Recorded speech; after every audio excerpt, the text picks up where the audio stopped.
This is SportsCenter.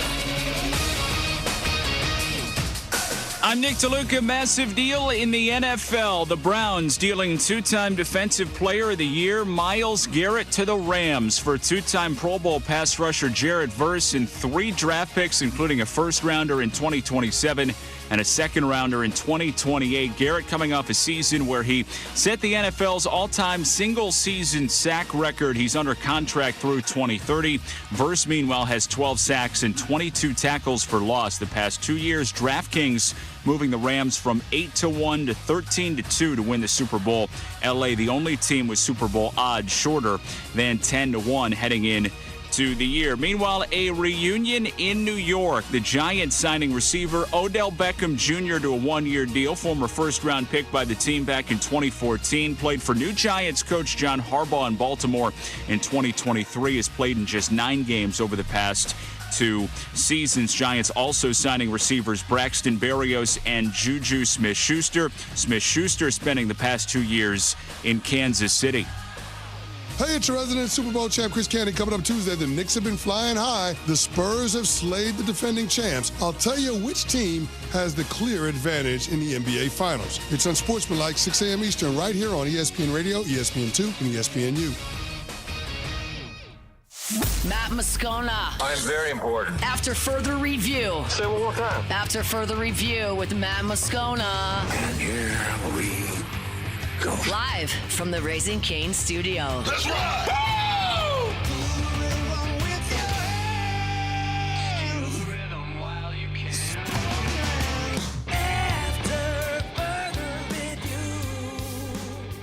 And off we go. Welcome aboard. Glad you're with us. It's AFR presented by Relief Windows. I'm Matt. You're a loser, Matt. Shut up, kid. Paul O'Neill. They're chanting Paul O'Neill's name.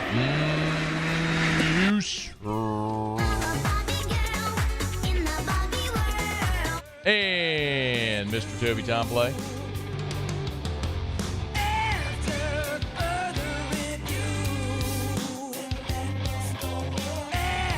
All right, we're here. Glad you are as well. Get out there and make it a good one.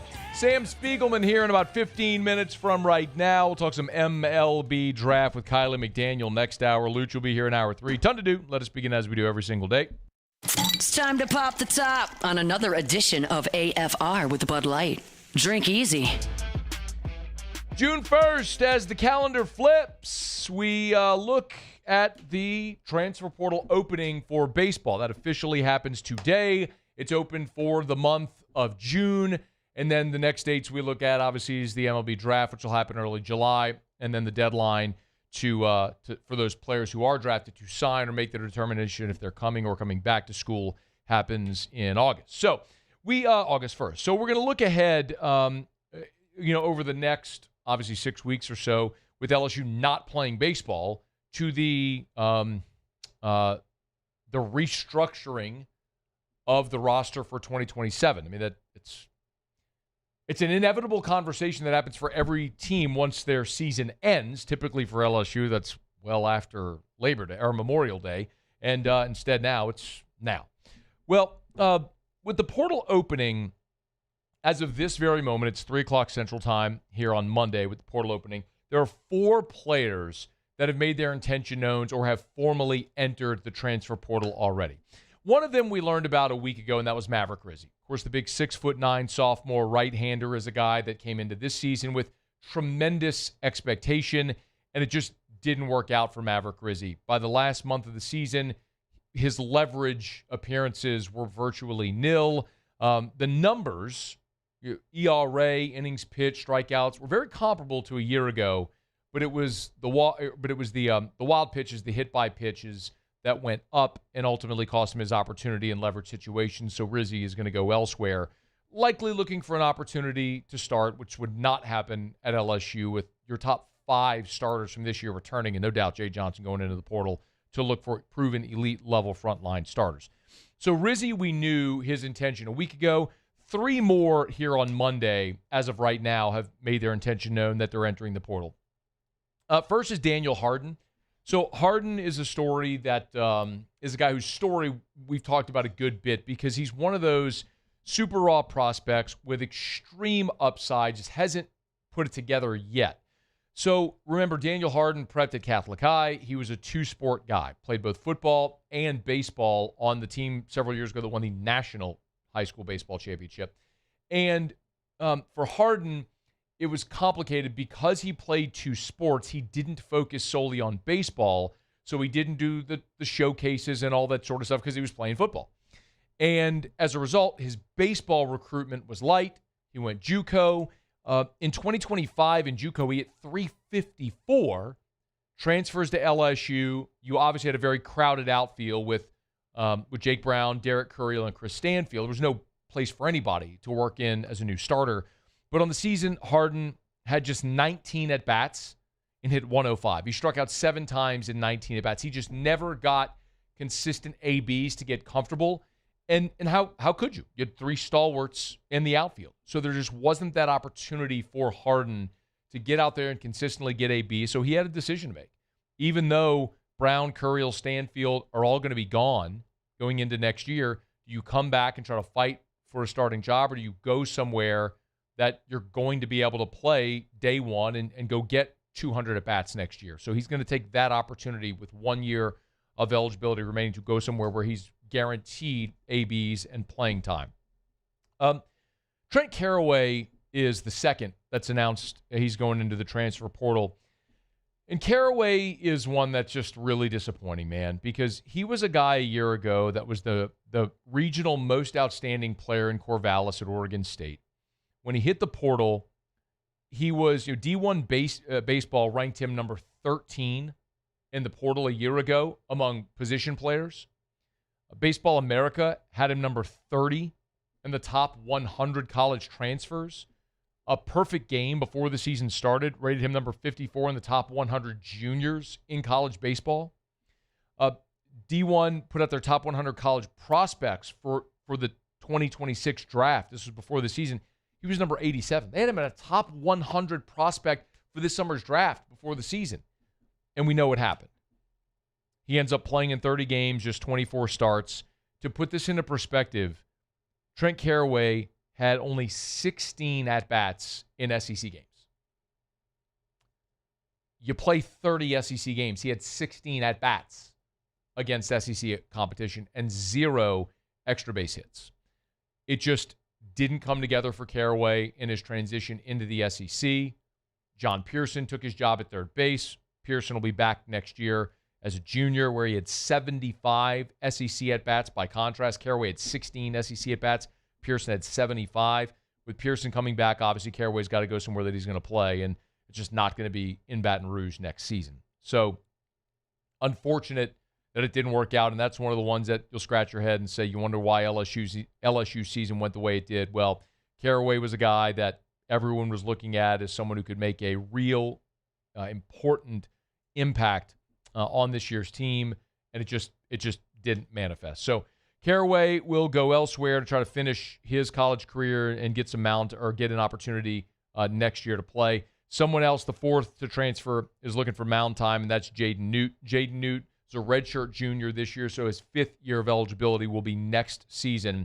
So he'll find a place to play in his final year of eligibility. And listen, when you look at Newt this year, he had just 9 1/3 innings pitched on the season. Newt made 10 appearances, 9 1/3 innings pitched. When you're on a team that finishes dead last in the SEC in staff ERA, and you only garner 9 1/3 innings pitched, and 4 SEC appearances, that basically tells the story. If you couldn't get innings on this staff, hard to imagine it happening next year. So Newt will play his 5th year elsewhere. He'll go on and see if he's able to get on the bump somewhere else. He does leave LSU, however, a 2-time national champion. I mean, Newt was on the roster for both 23 and 24, so he has 2 rings to his name, but he'll go elsewhere to finish out his college eligibility. So that's 4 players: Rizzi, Harden, Carraway, Newt, already in the portal. And then remember, you've got quite a few players that are out of eligibility. Tanner Reeves, Dardar, Dothy, Fontenot, Stanfield, Simpson, Cowan, York, Benj. That's 9 out of eligibility, 4 in the portal. That's 13, and very likely more to come.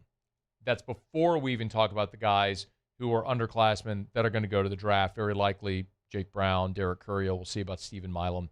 The roster makeover begins in earnest today with these players hitting the transfer portal. As that evolves and develops, we'll certainly keep you posted. All right, it's After Further Review. We're glad you're hanging out with us here. Brought to you every day, our show open by Bud Light. Drink easy with the great taste of Bud Light, the official beer of AFR, the official beer of your Fighting Tigers of LSU. Remember, if you're at the box, if you're at Tiger Park, Tiger Stadium, the PMAC, watching any LSU sporting event, make sure you drink easy with the great taste of Bud Light. With the sports calendar over, as we look forward to football season now, plenty of great tailgates where we're toasting delicious ice-cold Bud Lights. Right now, it's a great opportunity. Remember, if you're on the golf course this summer, hanging out by the pool, make sure you drink easy with the great taste of Bud Light, the official beer of AFR, the official beer of the Saints, and the official beer of your Fighting Tigers of LSU. All right, it's After Further Review. We're glad you're hanging out with us here. Y'all, we got a plumb ton to do. This is one of those jam-packed days where we're trying to fit it all into 3 hours. It was a giant recruiting weekend for LSU this past weekend. 6 official visits, 4 5-stars, and LSU's quarterback commit, Pop Houston, was out at the Elite 11 and did quite well for himself. So our buddy Sam Spiegelman from Rivals is going to join us, talk a little national recruiting picture when we come back. We're glad you're here. It's AFR. AFR. Love telling you about our friends over at Duplessis Builders. We had our first family pool day this weekend. Actually, I had 2 family pool days. On Saturday and Sunday, me, Eric, and Drew were out in the pool. Got a little sun.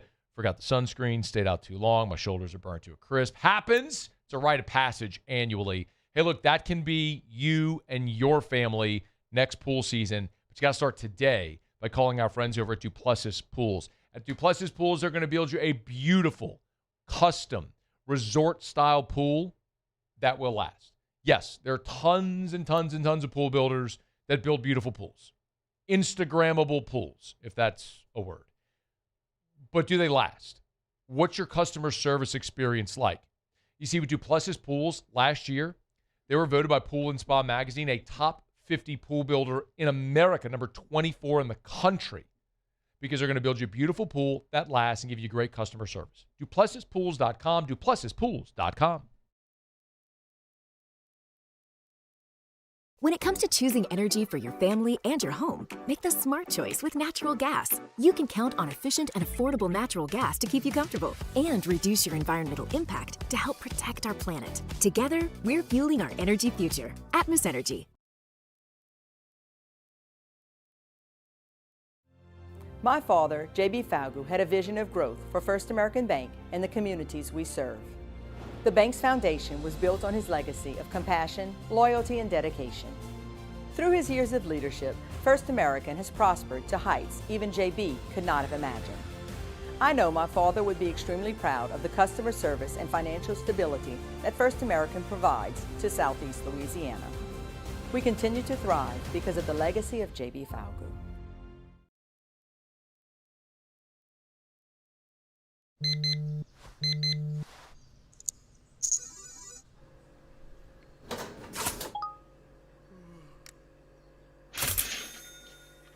Sometimes you ignore the signs, even when they're right in front of you. Problem gambling isn't always easy to spot. Know the signs, set your limit. Learn more about healthy gambling habits by visiting us online or text or call for free, confidential help now.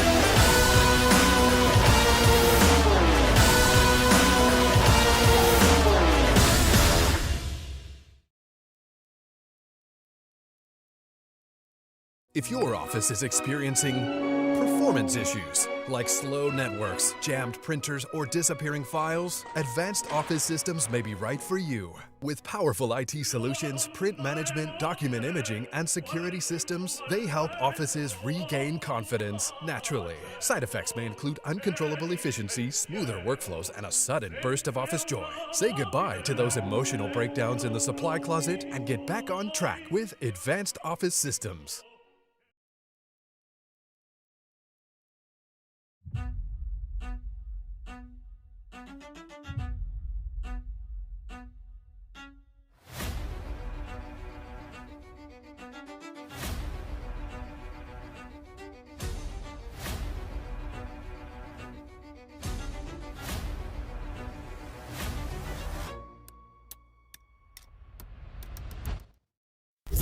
After further review, presented by Relief Windows. Windows, doors, siding, and oh, we do shutters too.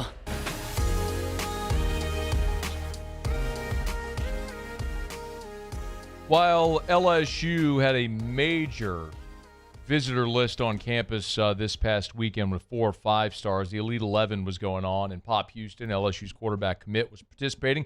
Sam Spiegelman from Rivals, good enough to hang out with us. Talk a little bit about Elite 11 and what's going on nationally in the recruiting picture. Yo, man, thanks for the time. How are you?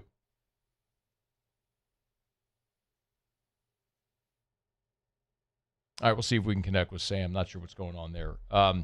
Obviously, it was a monster weekend on campus for LSU with those 6 official visitors, including 4 5-stars. We have Sam with us now. Sam, how are you, dude? I can't complain. Thanks for having me, Matt. Man, it's always our pleasure. Hey, let's talk about, if you would, give us a little framework first about Elite 11 and what that is and what the prospects do. Yeah, of course. It's 20 or so of the best quarterbacks in each respective recruiting class. They compete at regional events all spring and, of course, get the invite to the finals in Los Angeles. It's always a top-notch event, very historic. Obviously, you look at who's won the MVP of this. You see guys like Trevor Lawrence and Justin Fields and, Jackson Arnold back in the day. And now you're seeing Trey Taylor this year, Nebraska commit, one of the best passers in the country. But it's a fantastic platform for them to show where they're at in their progress going into their senior season. Of course, there is no more important evaluation than their senior season to their final ranking, especially when it comes to Rivals. But this is a great, camp platform. This is all the stuff that these kids are going to do in a few years when they're being discussed as a first or second or whatever round pick they are. This is part of the journey. So many kids get to do this. This is the 20 best quarterbacks in the country competing to be in those final Elite 11 spots. So this past weekend was a regional? This was the finals out there in Los Angeles. Okay, so they had the finals. So that was this weekend was the final. So break down. I was looking at that the MVP was going to be crowned at the end of June, right? They just changed the timeline because a lot of these kids are in the middle of official visits. So they tried to sneak that in that first weekend of summer official visits. Got it. Okay, so Pop Houston, as I'm looking in these final rankings that you'll have out there, finished third, right, behind Trey Taylor and Israel Abrams. So how did he do? Yeah, our Charles Power, the national director of scouting and rankings for Rivals and On 3, and of course several of our other national insiders were all out there. And just as you would suspect from Pop Houston, one of the most polished quarterbacks in the country, he electrified the stage with, most importantly, his accuracy. I don't know if there is a more accurate passer in the country. This kid has always been ahead of the curve in that department, and going into his senior season at Evangel, it is probably his most promising trait. He is such a dynamic, quick trigger. The way he processes on the field, I think, is so ahead of the curve for kids of his age. First of all, when you look at his resume, the records, the passing yardage, the production, it's off the charts.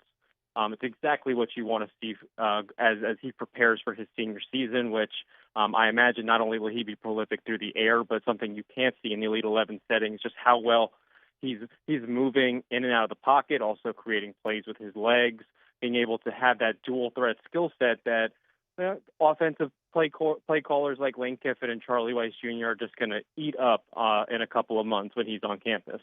Sam Spiegelman is with us from Rivals. Of course, the Rivals Elite 11 finals, you heard Sam say, were with this weekend. Pop Houston did fairly well, as you might imagine. Obviously, you can't have a conversation about quarterbacks in 27 without talking about Elijah Haven from Dunham right here in Baton Rouge. He's the Bama commit. How did Elijah Haven do? Like, again, I was not out in Elite 11, but I know that Elijah has been continuing to just make strides in his game. He has since the moment he took over as Dunham's starting quarterback as a freshman. First of all, he's a fantastic multi-sport athlete. He's a fantastic basketball player, and I think he had some small school opportunities on the basketball court as well. But last season, going into Elijah's junior season, which of course ended in Dunham's state championship, was his first off-season ever training with a quarterback coach. He trains over at QB country, and again, he has made significant steps, taking strides every single year of his high school tenure so far. But his junior season, of course, was the most prolific and, of course, had the best results come December in the Superdome. And I think since his basketball season, his final basketball season at Dunham ended, he has been nonstop grinding. He had a fantastic showing at the regional in New Orleans a couple of months ago this spring. He had literally just wrapped up either quarter or semifinals for the Dunham basketball team, came out and lit it up in that New Orleans regional with the aforementioned Pop Houston, and getting that invite to the Elite 11 finals in Los Angeles. I think you're continuing to see the progress he's making as he starts to actually focus on playing quarterback, and the sky is absolutely the limit for someone with his development, with his work ethic, and with his skill set. You know, Sam, there's been, I want to get to the weekend in Baton Rouge and some of the national topics in a second, but obviously there's been a lot of conversation about Haven being from Baton Rouge and going to Bama and LSU, obviously taking Pop Houston's commitment and being committed there, I guess, for lack of a better phrase.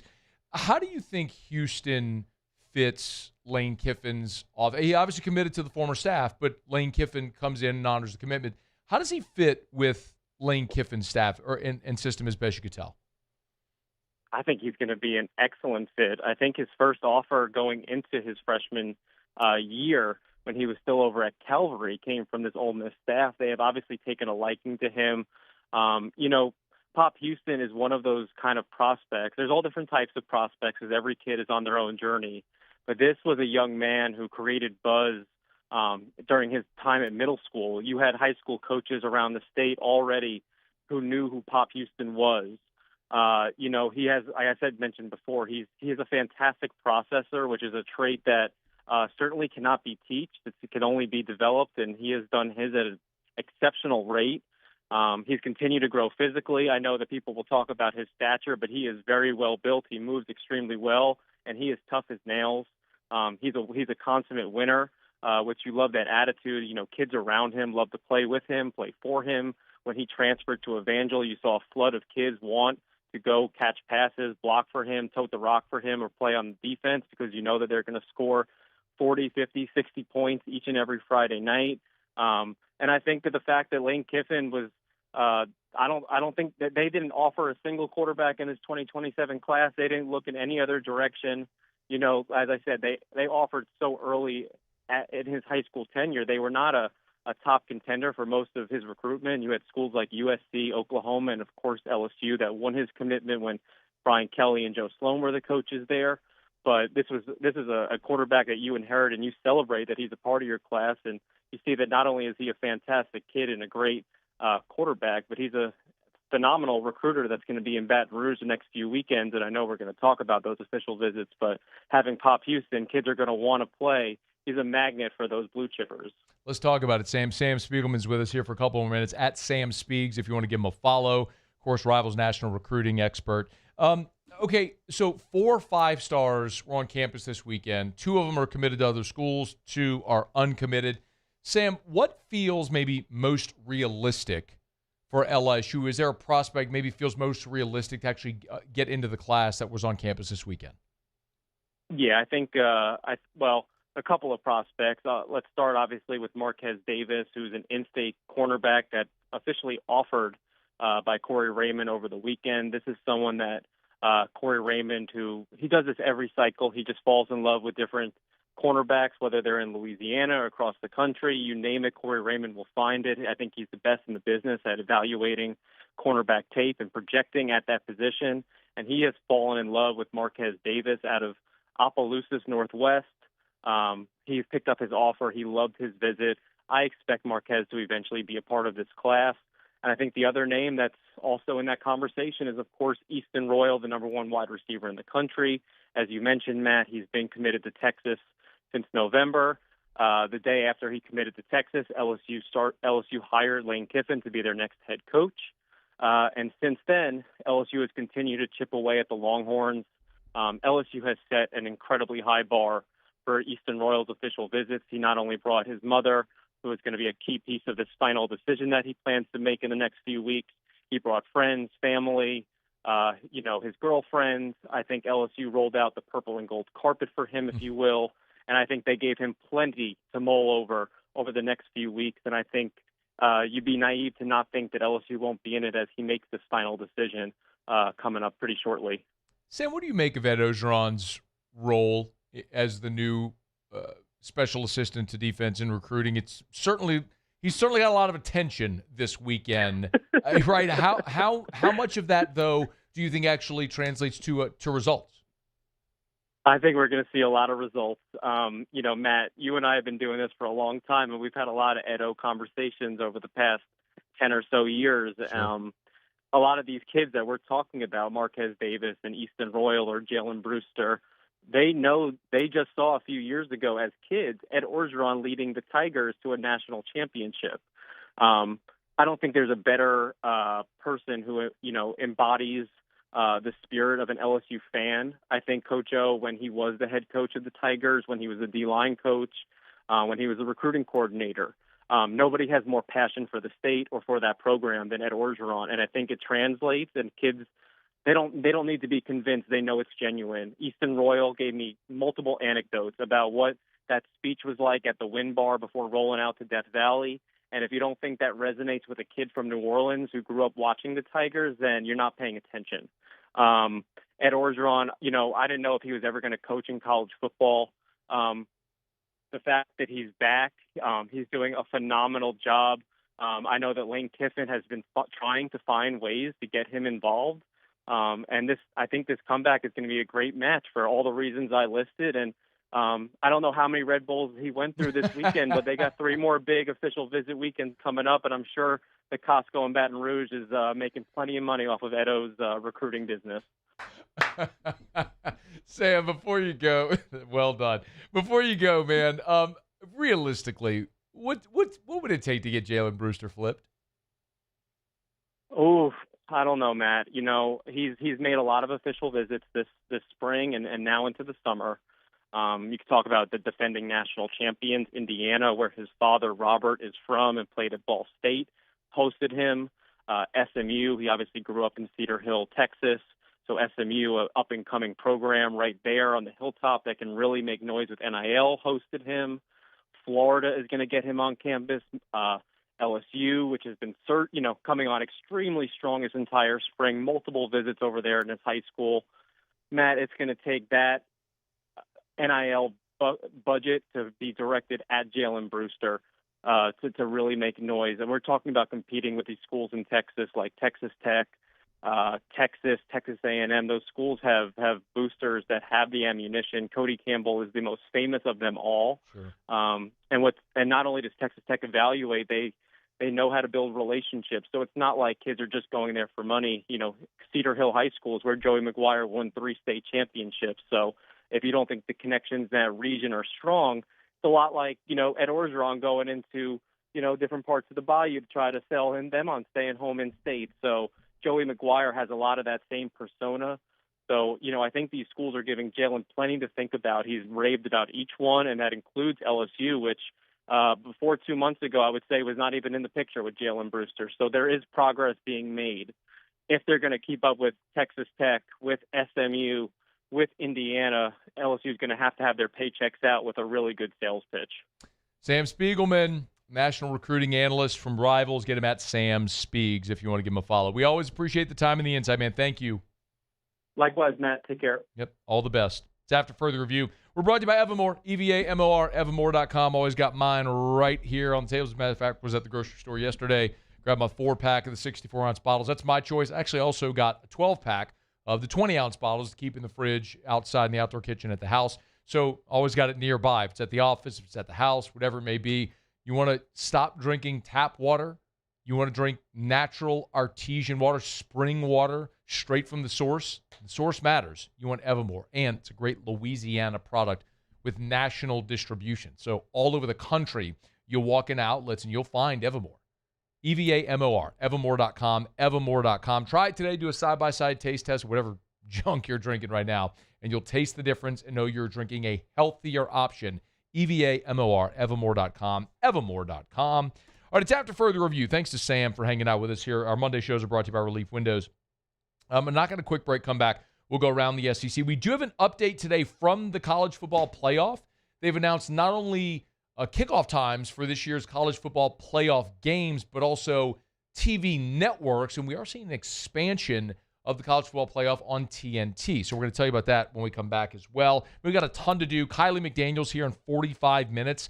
We're going to talk MLB Draft as we're into the portal cycle now, and obviously as we're looking ahead to next year's draft or next year's roster for LSU baseball. A big part of that is going to be how they're hit in the draft, not only from some of the guys currently on the roster, but, man, a blue-chip crop of high schoolers coming in. How many are draft risks? We'll talk about that with Kiley McDaniel again about 45 minutes from right now. Stick around with us. It's AFR presented by Relief Windows. AFR. Man, if sometimes when the alarm clock goes off, you roll over, you just hit the snooze button because you can't get out of bed.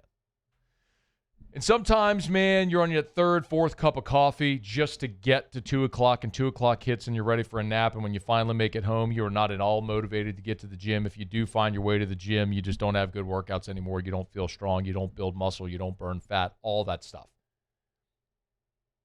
All of that is a natural part of aging that happens to literally every single human being. Our bodies, all of us, produce less of the hormones that contribute to how we feel as we age. It happens at a different rate in everybody, and there are different accelerators. But a simple blood test can let you know if you're a candidate for hormone replacement therapy. It's safe, it's affordable, and gets you feeling like your younger self again and performing like your younger self again. And Goodwood Men's Sexual Wellness is the best. Lowest prices, never any contracts. YourGoodwood.com.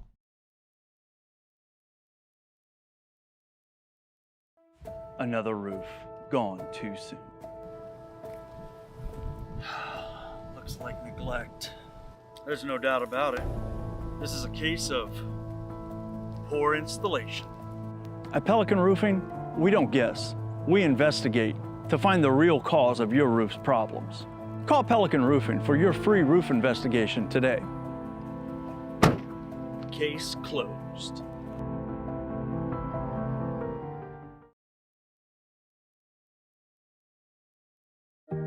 Who bears the standard? Who sets the bar? It's not those satisfied by low-hanging fruit or by taking it easy. Now the standard is set by the best of us, by those who work hard. Dig deeper. Give more. At Sunshine, we're proud to provide John Deere products that work hard for you, the standard bearers. Find the dealer nearest you at sunequip.com.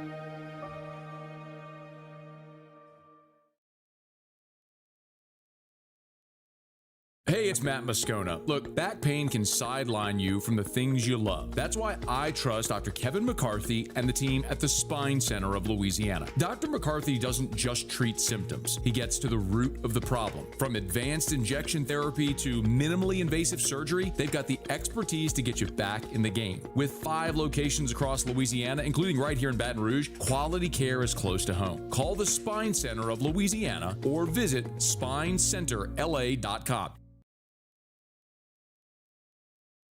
As a business owner, you're always focused on how you can improve the bottom line. Well, when was the last time you shopped your insurance coverage? Insurance Network of Louisiana can help. If you're a business owner, let my friends at Insurance Network of Louisiana see if they can find you better coverage for less money. They always offer exceptional customer service and partner with only the best providers. So check them out online today at lainsurance.net. We typically think of stress as being bad for us. At Our Lady of the Lake and LSU, we are researching how certain types of stress, such as exercise, can be good for our immune health. By studying people under extreme stress, such as athletes, astronauts, service members, and first responders, we're learning how to improve the immune health of everyone. That's the power of research. That's the impact of champions. Together, we roar.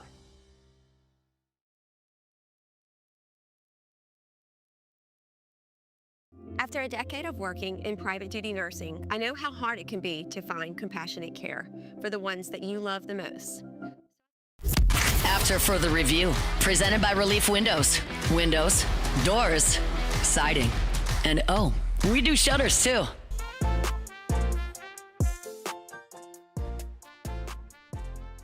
College football playoff has announced its kick times for this coming season and some TNT expansion, which will continue.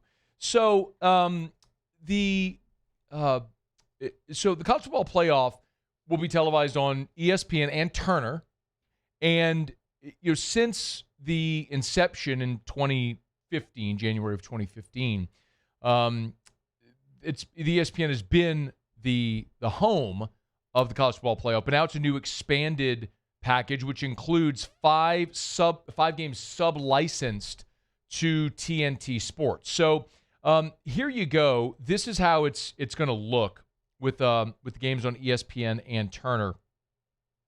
The first round games. So Friday, December the 18th. I'll pull this up, Paul, if you want to show it on screen. So Friday, December the 18th will be a on-site, a campus game on ESPN. Then Saturday, you'll have 3 games, December 19th, 3 games on campus. One that'll be simulcast on ABC and ESPN. And then the other 2 will be on TNT, True TV, and HBO Max. So it'll be simulcast on all 3 of those 3 games. Then you'll have the following week, Wednesday, you'll have the Fiesta Bowl on TNT. Then Friday, January 1st, New Year's Day, you'll have 3 other quarterfinal matchups, which are TBD at this point. And 2 of those will be on TNT. The other will be on ABC, ESPN. And then you'll get into the semifinals. The Orange Bowl and the Sugar Bowl are the semis. The Orange Bowl will be on TNT, True TV, and Max. The Sugar Bowl will be ABC, ESPN, and then the national championship game from Vegas will be on ABC and ESPN. So again, you'll have 5 games this year on that TNT package. So understand when I say TNT, it's TNT, True TV, and HBO Max. And so the TBD quarterfinals, we know the games. We just don't know what game is going to be in what time slot yet. That largely is going to be dependent on which teams make it. So that's Peach, Cotton, and Rose. So Peach, Cotton, and Rose will be on New Year's Day. So Fiesta Bowl will be on December the 30th, and Peach, Cotton, Rose will be on New Year's Day. Very likely with Peach being the early kickoff, Rose being the 4 o'clock Eastern, 3 o'clock Central kickoff, then the night game being the Cotton Bowl. Very likely that's how it would go, although Peach and Cotton could flip. Really depends on what teams are there. So in any event, that's how it lays out. And hopefully, LSU is participating for the first time since 2019. All right, it's after further review. We'll go around the SEC in just a quick sec. Brought to you by First South Farm Credit, firstsouthfarmcredit.com. Firstsouthfarmcredit.com. If you're thinking of buying land, your first call should be to First South Farm Credit. So you can log on to firstsouthfarmcredit.com. Whether you're buying land or even if you need to finance your farm equipment. You want to buy a big old John Deere tractor, a combine, you want to finance the farm equipment, they can help you with that as well at First South Farm Credit. So log on to firstsouthfarmcredit.com. They have the ultimate recreational land buying guide. It is a free resource. It says right there, it says download your free guide right there on the homepage. Download it. If you've never bought land, you're thinking of buying land, that's where you need to start. The ultimate recreational land buying guide. It's totally free from our friends at First South Farm Credit. They've been doing it for more than 100 years. More than 100 years. Our friends at First South Farm Credit have been helping Louisianians buy land. So if you're thinking of buying land, call the land experts at First South Farm Credit. FirstSouthFarmCredit.com. FirstSouthFarmCredit.com. Okay, do it every day about this time. Let's go around the SEC.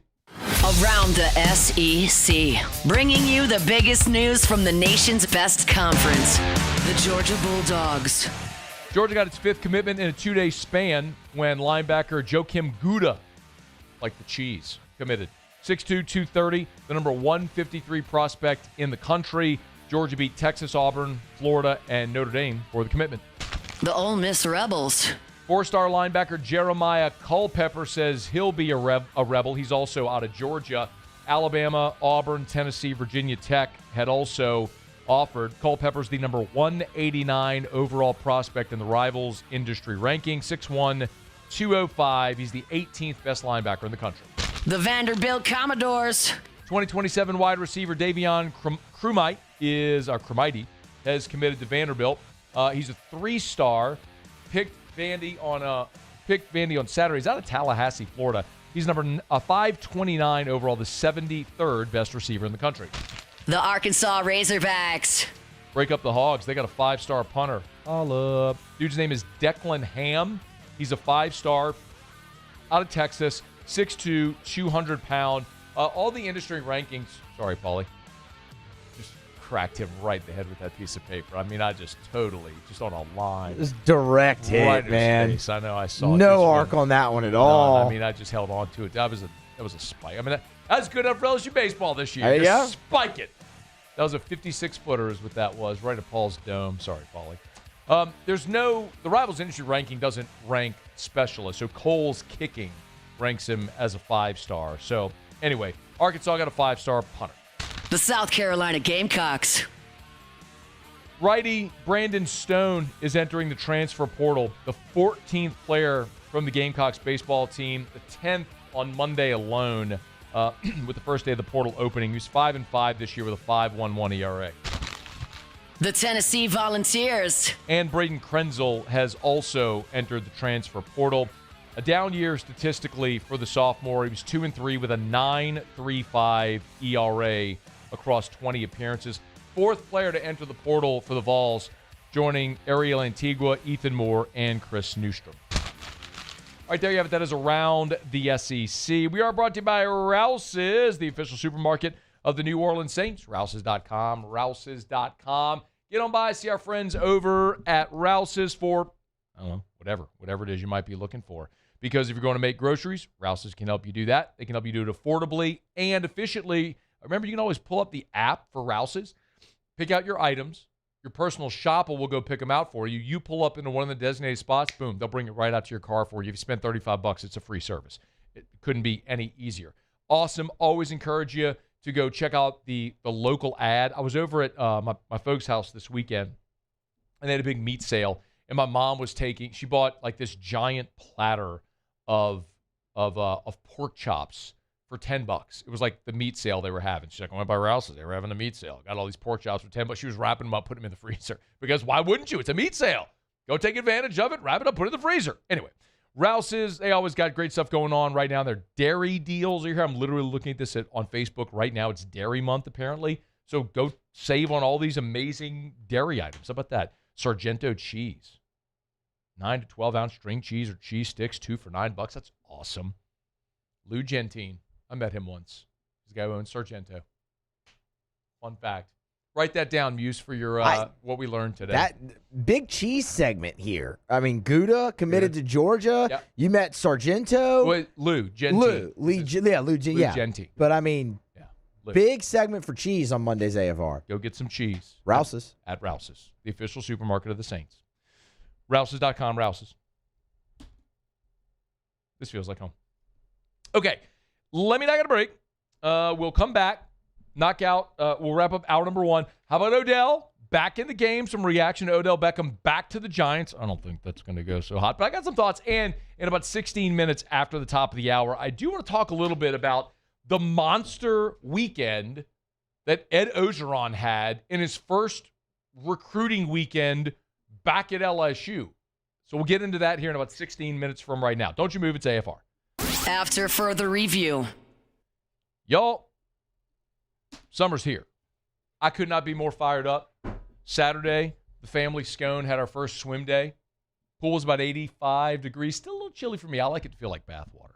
But still, you get in there, give it about 20, 30 seconds, and then you're good. You know what I mean? But summer's here. And the oppressive heat ain't going away until like October or maybe November or maybe December. Make sure your AC is ready to roll. Call River City's 1 Hour Air. Big yellow vans and trucks. They're all over town. Give them a buzz at 752-0001, 752-0001. Get out your phone and make this call right now. I promise you this much. Even if you just want to test me on this, call them. I promise you will talk to a human being that will answer the phone. 752-0001. It's River City's 1 Hour Air. Mention the Moscona special. They'll knock $30 off any system repair. River City's 1 Hour Air. 752-0001. Gulf Coast Bank and Trust is giving our customers the power to bank anywhere, anytime during this challenging event. And we're right there with you. Our mobile banking app is a smart way to manage your money and time. Gulf Coast Bank and Trust, the bank that cares about you. Hi, this is Beth Serena. Welcome to my pool.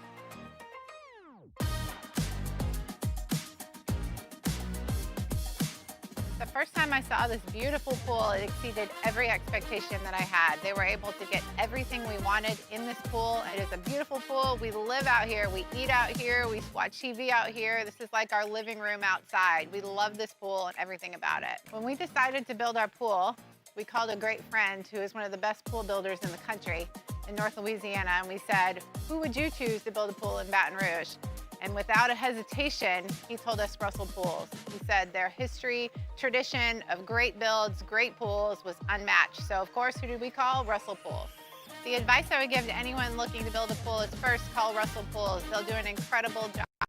It'll be incredibly organized. It'll be time efficient. And you will have your pool in no time.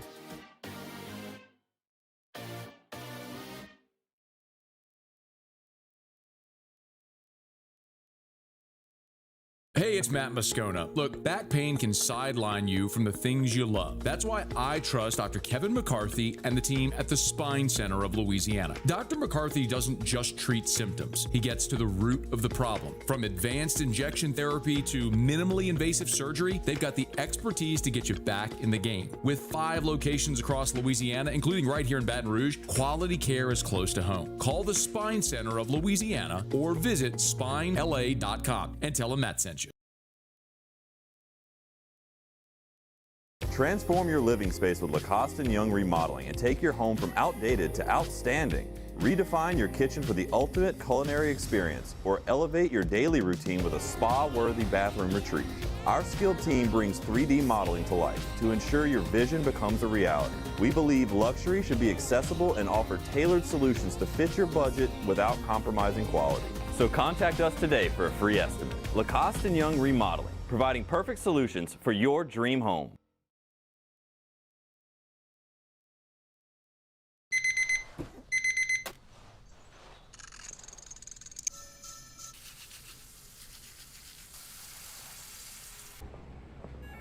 Sometimes you ignore the signs, even when they're right in front of you. Problem gambling isn't always easy to spot. Know the signs. Set your limit. Learn more about healthy gambling habits by visiting us online. After further review, presented by Relief Windows. Windows, doors, siding, and oh, we do shutters too.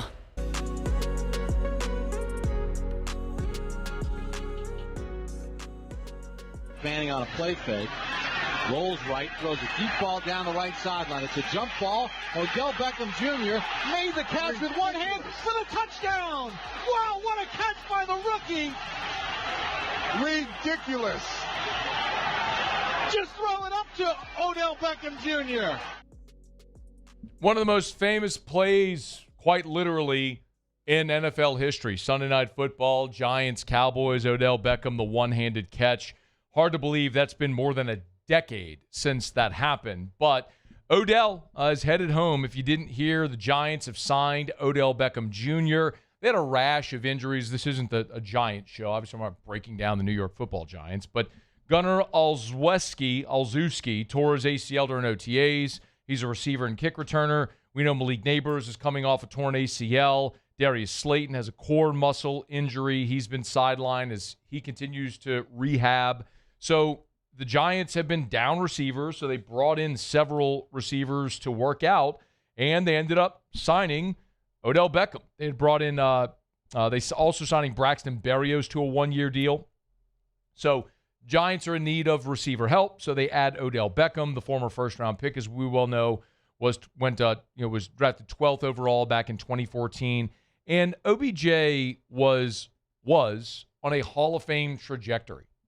He had set records for receptions and receiving yards at the onset of his career, and obviously was playing in the largest media market in the world. And then antics like proposing to a kicking net and injuries ultimately slowed his Hall of Fame trajectory. And I think it's, of course, safe to say now that Odell Beckham is not destined to be a Pro Football Hall of Famer, but this is a guy that made the Pro Bowl each of his first 3 years in the NFL, and then in 2017 played just 4 games due to injury. Saw his statistics in 2018 dip a bit. At that point, was traded to Cleveland in 2019, and then we know what happened from there. A couple of years in Cleveland, then went to the Rams, ended up being injured in the Super Bowl, did not play in 2022 as he was recovering from that knee injury. Played in 2023 in Baltimore, 2024 for 9 games in Miami, and then it was a very unproductive year that season in Miami. Played in just 9 games for the Dolphins, had 9 catches for 55 yards on the entire season in Miami. So now Beckham, after sitting out all of last year in 2025, tries to make a return to the NFL. Just quite candidly, I'm not even sure Odell Beckham is going to make the team, but I certainly pull for him as a former LSU Tiger and hope he has a better ending to his career. And this is an interesting spot, not only because he was drafted by the Giants, but, of course, John Harbaugh, who's the new coach of the Giants, is the one who signed him in Baltimore in 2023. So there's a familiarity with this head coach and the player, and obviously with the organization. So there's a lot of synergies there that make sense. It's also fair to say the guy who Beckham was as a legit number 1 game-breaking dominant wide receiver when he was with the Giants after being drafted 12th overall, he's nowhere near that now. At best, he's a number 3, and that's unlikely as well. Young quarterback in Jackson Dart, but you have a veteran player in Odell coming into that room. I would say it would be remarkable just if Odell made the team after sitting out all of last year, playing just 9 games in 2024. The last time he had a productive season was in Baltimore in 2023 under Harbaugh when he played in 14 games. And he had 35 catches for 565 yards. That would be a great season for Odell if he could stay healthy and get out there and play. But first, got to make the team, so we'll see if he can. But nice to see Odell getting another opportunity in the NFL after missing all of last season. All right, it's After Further Review. Monday shows are brought to you by Relief Windows. I just want to take a quick second here before we hit the top of the hour. A couple of weeks ago, we talked about that story with Steven Garcia, the former South Carolina quarterback who was 38 years old, diagnosed with stage 4 colon cancer. And I sat here and I told you, go to the doctor. And I just want to tell you, I'm going to be very transparent. Like, I went to the doctor today. I'm a member of the Lake Men's Health Group. We do endorse Our Lady of the Lake here, but this isn't necessarily part of an endorsement. It's just me being transparent with you. And I think it's so important. I go once a year. I get my annual physical, and they do everything. They do my blood labs, look at everything you could possibly look at. They do an ultrasound on all of my organs, do an echo to look at my heart. One thing we've been looking at is my thyroid. I have a weird spot on my thyroid that is growing. They want me to go get it looked at. It might have to be biopsied. But it's one of those things where we've been following it now for 3 years. So it's one of those things we're very aware of. And if there's anything there, boom, let's take it out. And it's no big deal.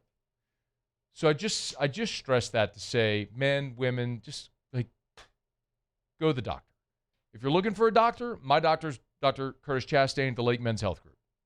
He's awesome. Incredible energy, bedside manner. He's a great physician. You know, Tyler Boudreau and Oscar Schoenfeld, part of that practice. Yes, they're with the Lake, but if you want to go to them, please do. They're amazing. If not, find a doctor and go to the doctor. We need you here, man. Your family needs you here. Your kids need you here. Your loved ones, coworkers, whomever. We need you here.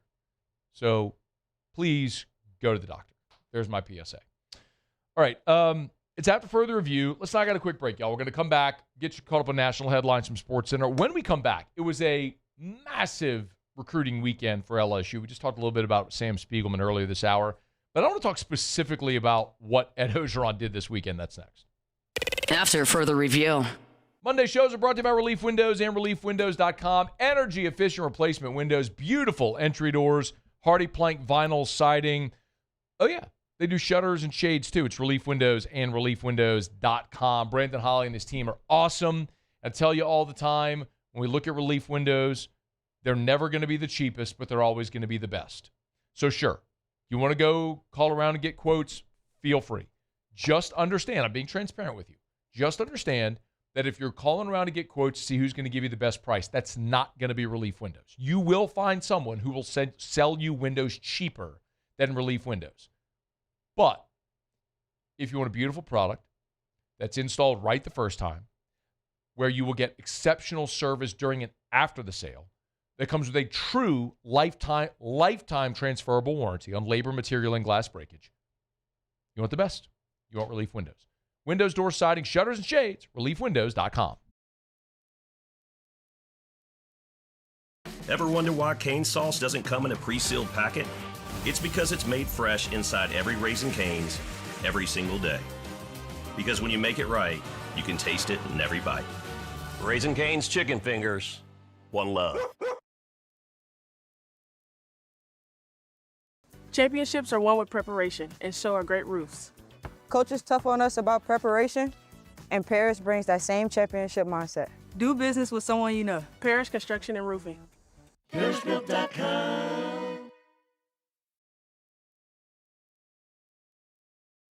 At Bayou Automotive, we believe in a sales process that puts you first. We want you to experience an easy purchase with clear pricing and great service. Let Bayou Ford and Bayou Chrysler Dodge Jeep Ram be your trusted partners in finding your perfect vehicle. The crew at Bayou Automotive is going to do right by you. Hi, this is Beth Serena. Welcome to my pool.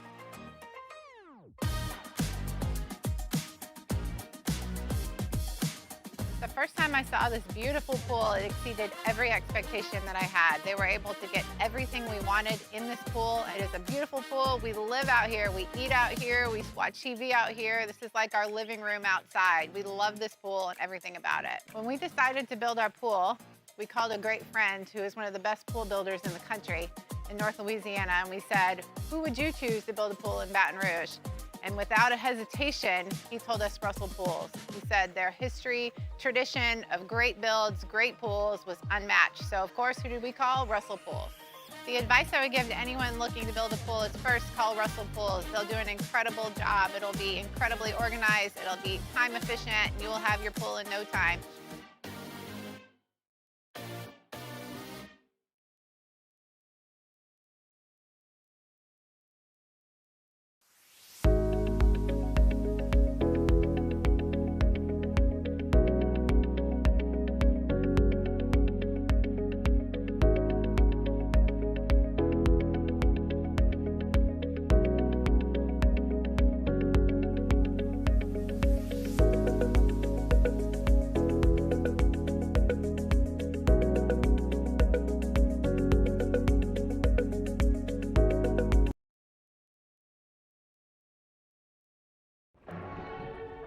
These are the luckiest ice cubes in the world.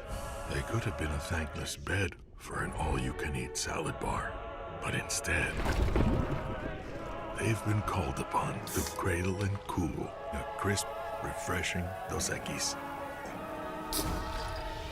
Huh. Looks like the lucky just got luckier. Dos Equis.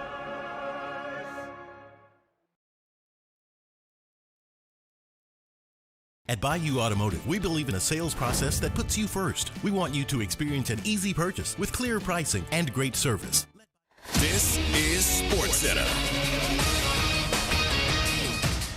I'm Nick DeLuca. A couple stars on the move in the NFL after an offseason of speculation. The Patriots and Eagles agreeing to a deal sending wide receiver A.J. Brown to New England. The Patriots sending a 2028 first-round pick and a 2027 fifth-rounder to Philadelphia by waiting until June 1st. The Eagles can now split Brown's $40 million salary cap charge between 2026 and 2027. Brown and Bengals star Jamar Chase, the NFL's only two players with at least 1,000 receiving yards and 7+ touchdown grabs in each of the last 4 seasons. Meanwhile, the Browns dealing two-time Defensive Player of the Year Myles Garrett to the Rams as part of an eventful day in the NFL. Two-time Pro Bowl pass rusher Jared Verse part of the return for Cleveland. It also includes a first-round pick in 2027 and a pair of other draft picks. Third time any player won Defensive Player of the Year and then changed teams the following season on a list that includes Deion Sanders going from Niners to Cowboys in 1995. Hey, it's your resident Super Bowl champ Chris Candy. Coming up Tuesday, the Knicks have been flying high. The Spurs have slayed the defending champs. I'll tell you which team has the clear advantage in the NBA Finals. It's Unsportsmanlike, 6 a.m. Eastern, right here on ESPN Radio, ESPN2, and ESPNU. Matt Moscona. I'm very important. After further review. Say it one more time. After further review with Matt Moscona. And here we go. Live from the Raising Cane studio. Let's ride!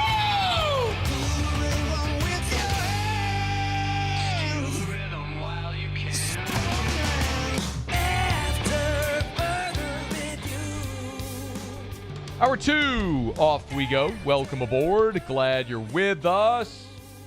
It's AFR, presented by Relief Windows. I'm Matt. Love you, Matt. Paul O'Neill. They're chanting Paul O'Neill's name. You so.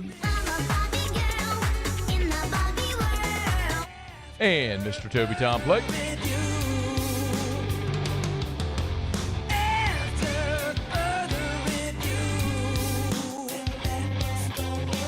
All right, we're here. Glad you are as well. Get out there and make it a good one. Talk some MLB Draft with Kiley McDaniel of ESPN in about 15 minutes from right now. Luch will be here next hour recapping a wild weekend across regionals. A weekend, by the way, which we saw a record on Friday. If you weren't paying attention, 4 seeds beat 1 seeds on Friday. It's the most it's ever happened, including the first time ever that the number 1 overall seed lost their opening game to a 4 seed, with UCLA losing to St. Mary's, who eventually eliminated the number 1 overall seed. So wild weekend of regionals. We'll talk about it all with Luch coming up in about an hour from right now. This was a massive recruiting weekend for LSU. There were 6 official visitors on campus. 4 of them 5 stars, including Jalen Brewster, the number 1 overall player in the country, a Texas Tech commit, Easton Royal, the number 1 receiver in the country from Brother Martin, New Orleans, current Texas commit, Abraham Cisse, an edge rusher from Pennsylvania, uncommitted but thought to be a Notre Dame lean, and I am told LSU really, really, really likes Abraham Cisse.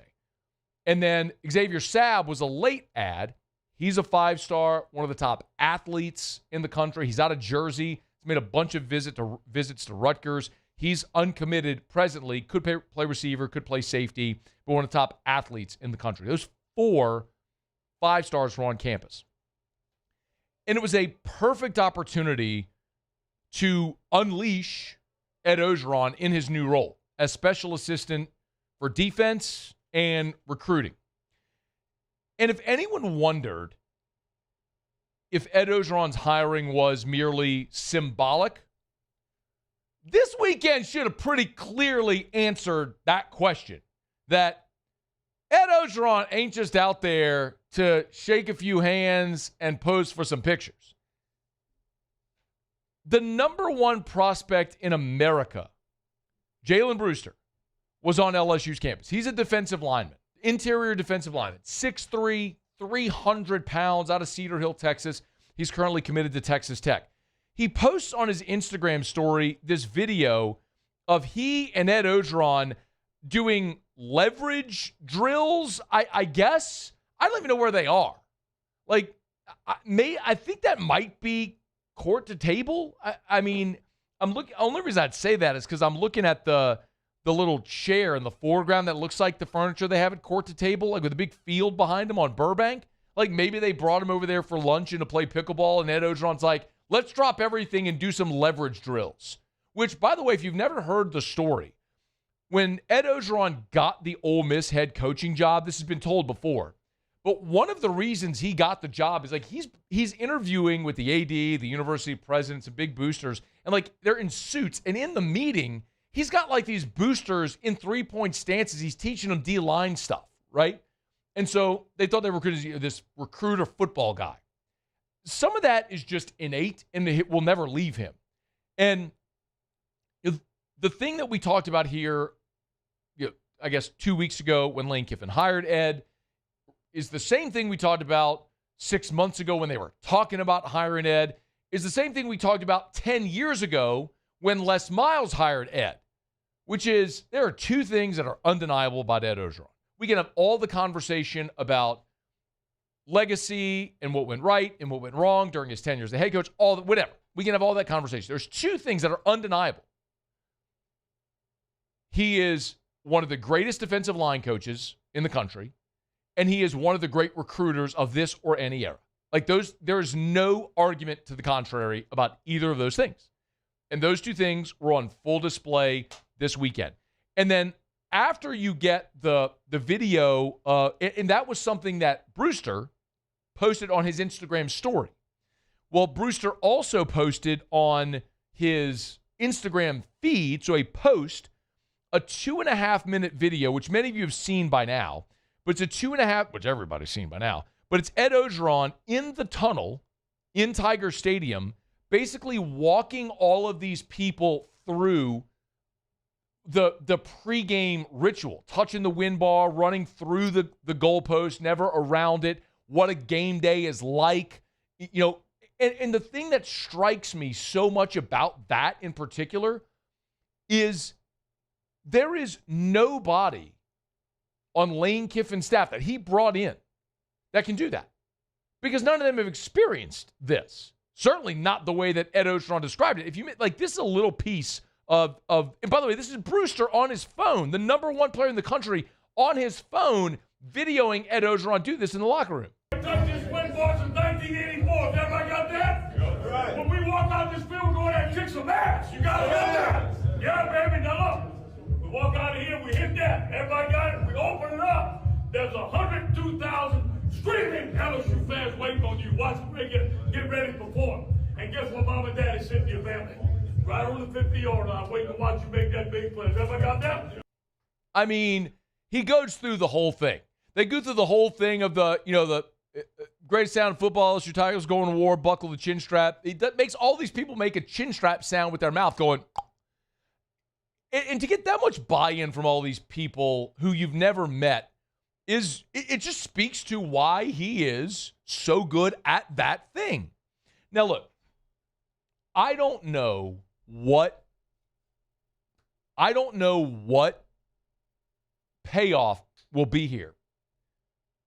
Like, I don't know if LSU is going to get commits as a result of this, okay? But here's what I do know. And this is something that, from my perspective as a media person, I can explain unequivocally about this, okay, what happened this weekend. There is a difference, and if you're a business owner, you probably know this too. There's a difference between paid media and what's called earned media. Paid media is just what it sounds like. You pay. Someone pays to have their message, their commercial, their whatever broadcast. You pay to have a Facebook ad run and get in people's feeds. You pay for a radio commercial. You pay, look, right here, if you're watching right now, Relief windows, relief windows, relief windows, relief windows, relief windows. That's paid media. Okay, Relief Windows is paying for that. That's paid media. Earned media is what you get organically. If someone is putting your logo, your message, your thing out there publicly, okay? So you look at this video that Jalen Brewster puts on social media, and then dozens of media people rip it and go post it on Twitter and all these other platforms. This goes viral. This has literally millions of impressions across social media platforms on Saturday. Think about what it would cost if you wanted to go buy millions of impressions for your target demographic. Well, you didn't have to buy it. Ed Ogeron is just himself, a recruit, videos it, puts it on social media, it goes viral, boom, earned media. Great example of that was Angel Reese. The You Can't See Me to Caitlin Clark.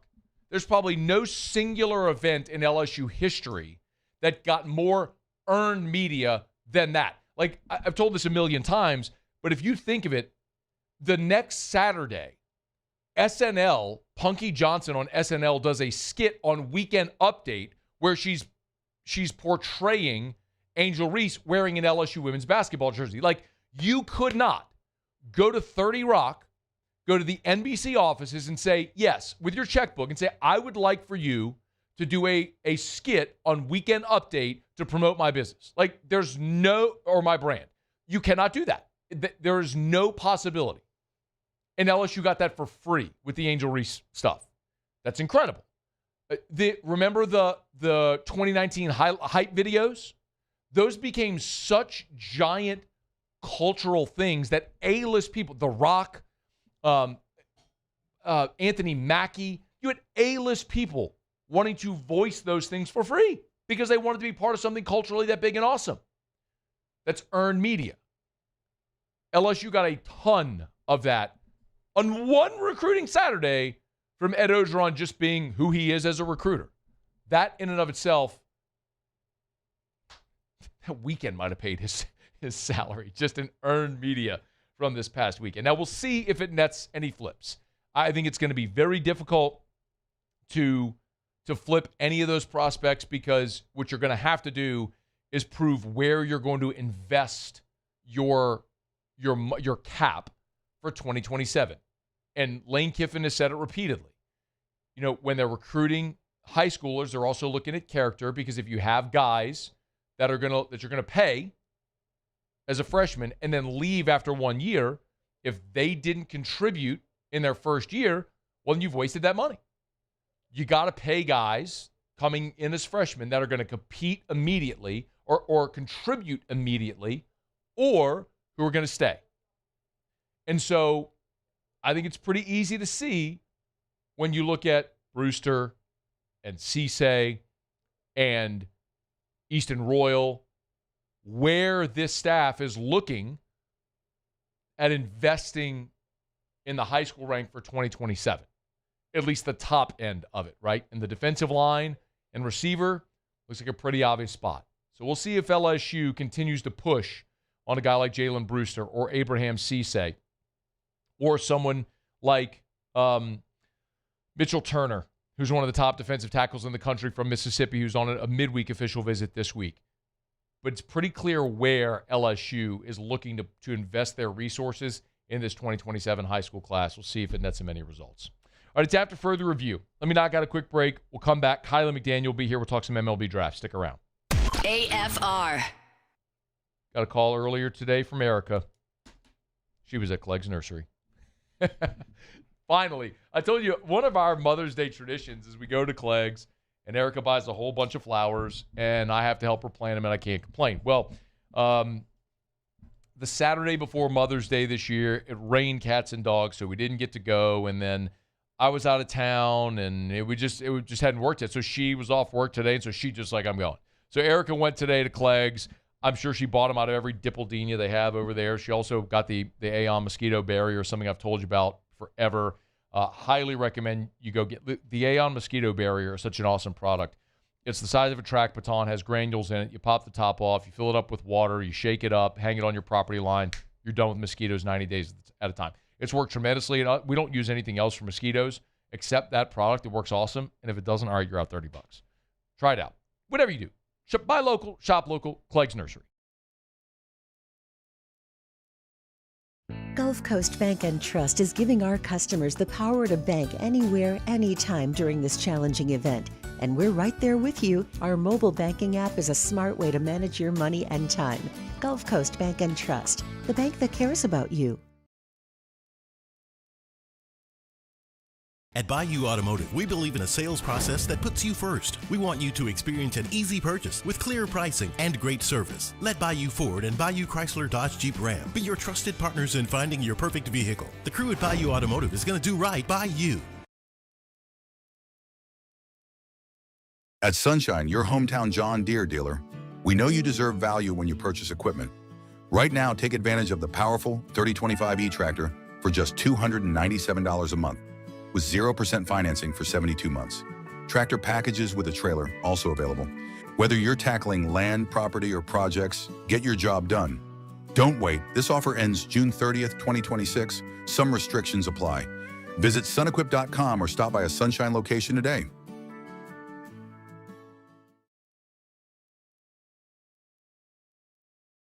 Today, we are shaping tomorrow. We are researching how extreme stress impacts the immune system, from trauma victims to athletes and even astronauts. Our work is leading the way in sepsis treatment, saving countless lives. We're unlocking the mind with music in exciting new ways. Our Lady of the Lake Health and LSU are improving the health of our state. That's the impact of champions. Imagine the impact we'll have on the future. Together, we roar.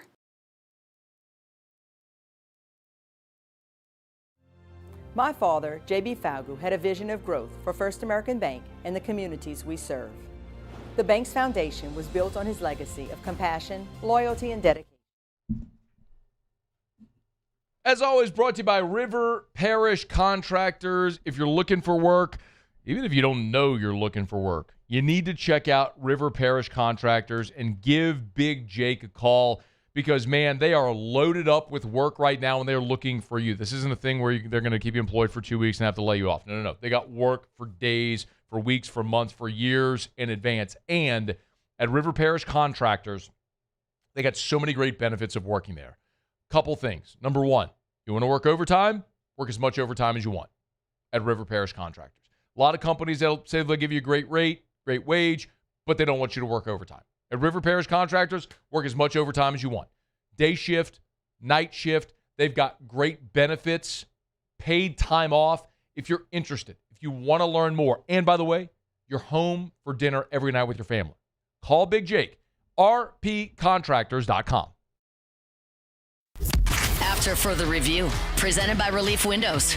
Windows, doors, siding, and oh, we do shutters too.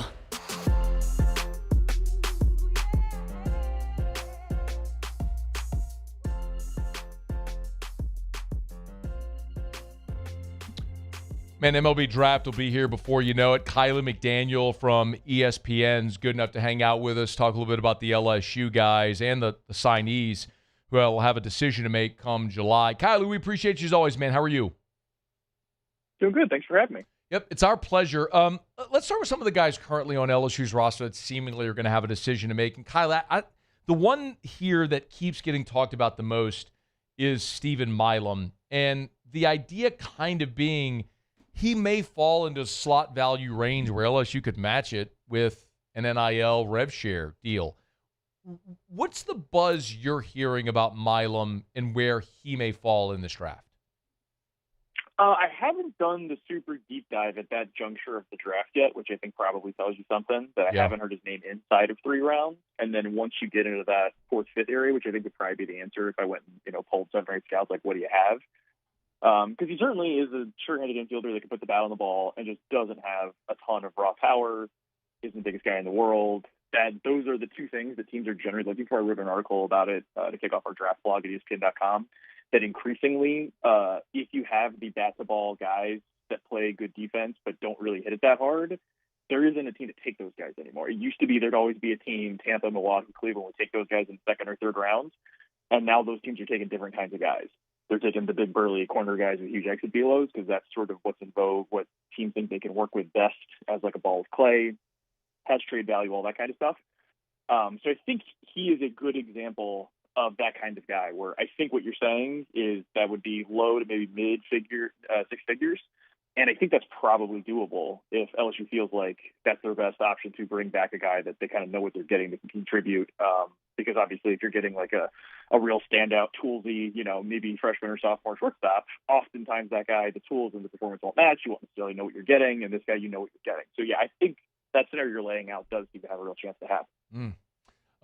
Derek Curiel was in our studio last week and disclosed that he broke his ankle in November. That would certainly speak to and what contributed to his slow start. How much, if at all, does that slow start weigh as a negative toward Curiel? Certainly part of it. I think his performance is a little better than I was expecting this year on the whole. And so, starting slow when you have the easier competition is definitely going to impact that. And I think a lot of times what's happening until you get late in the process, teams are going off of scouting reports on what they saw that day, not necessarily knowing the injury, and then looking at aggregate stats over the entire season.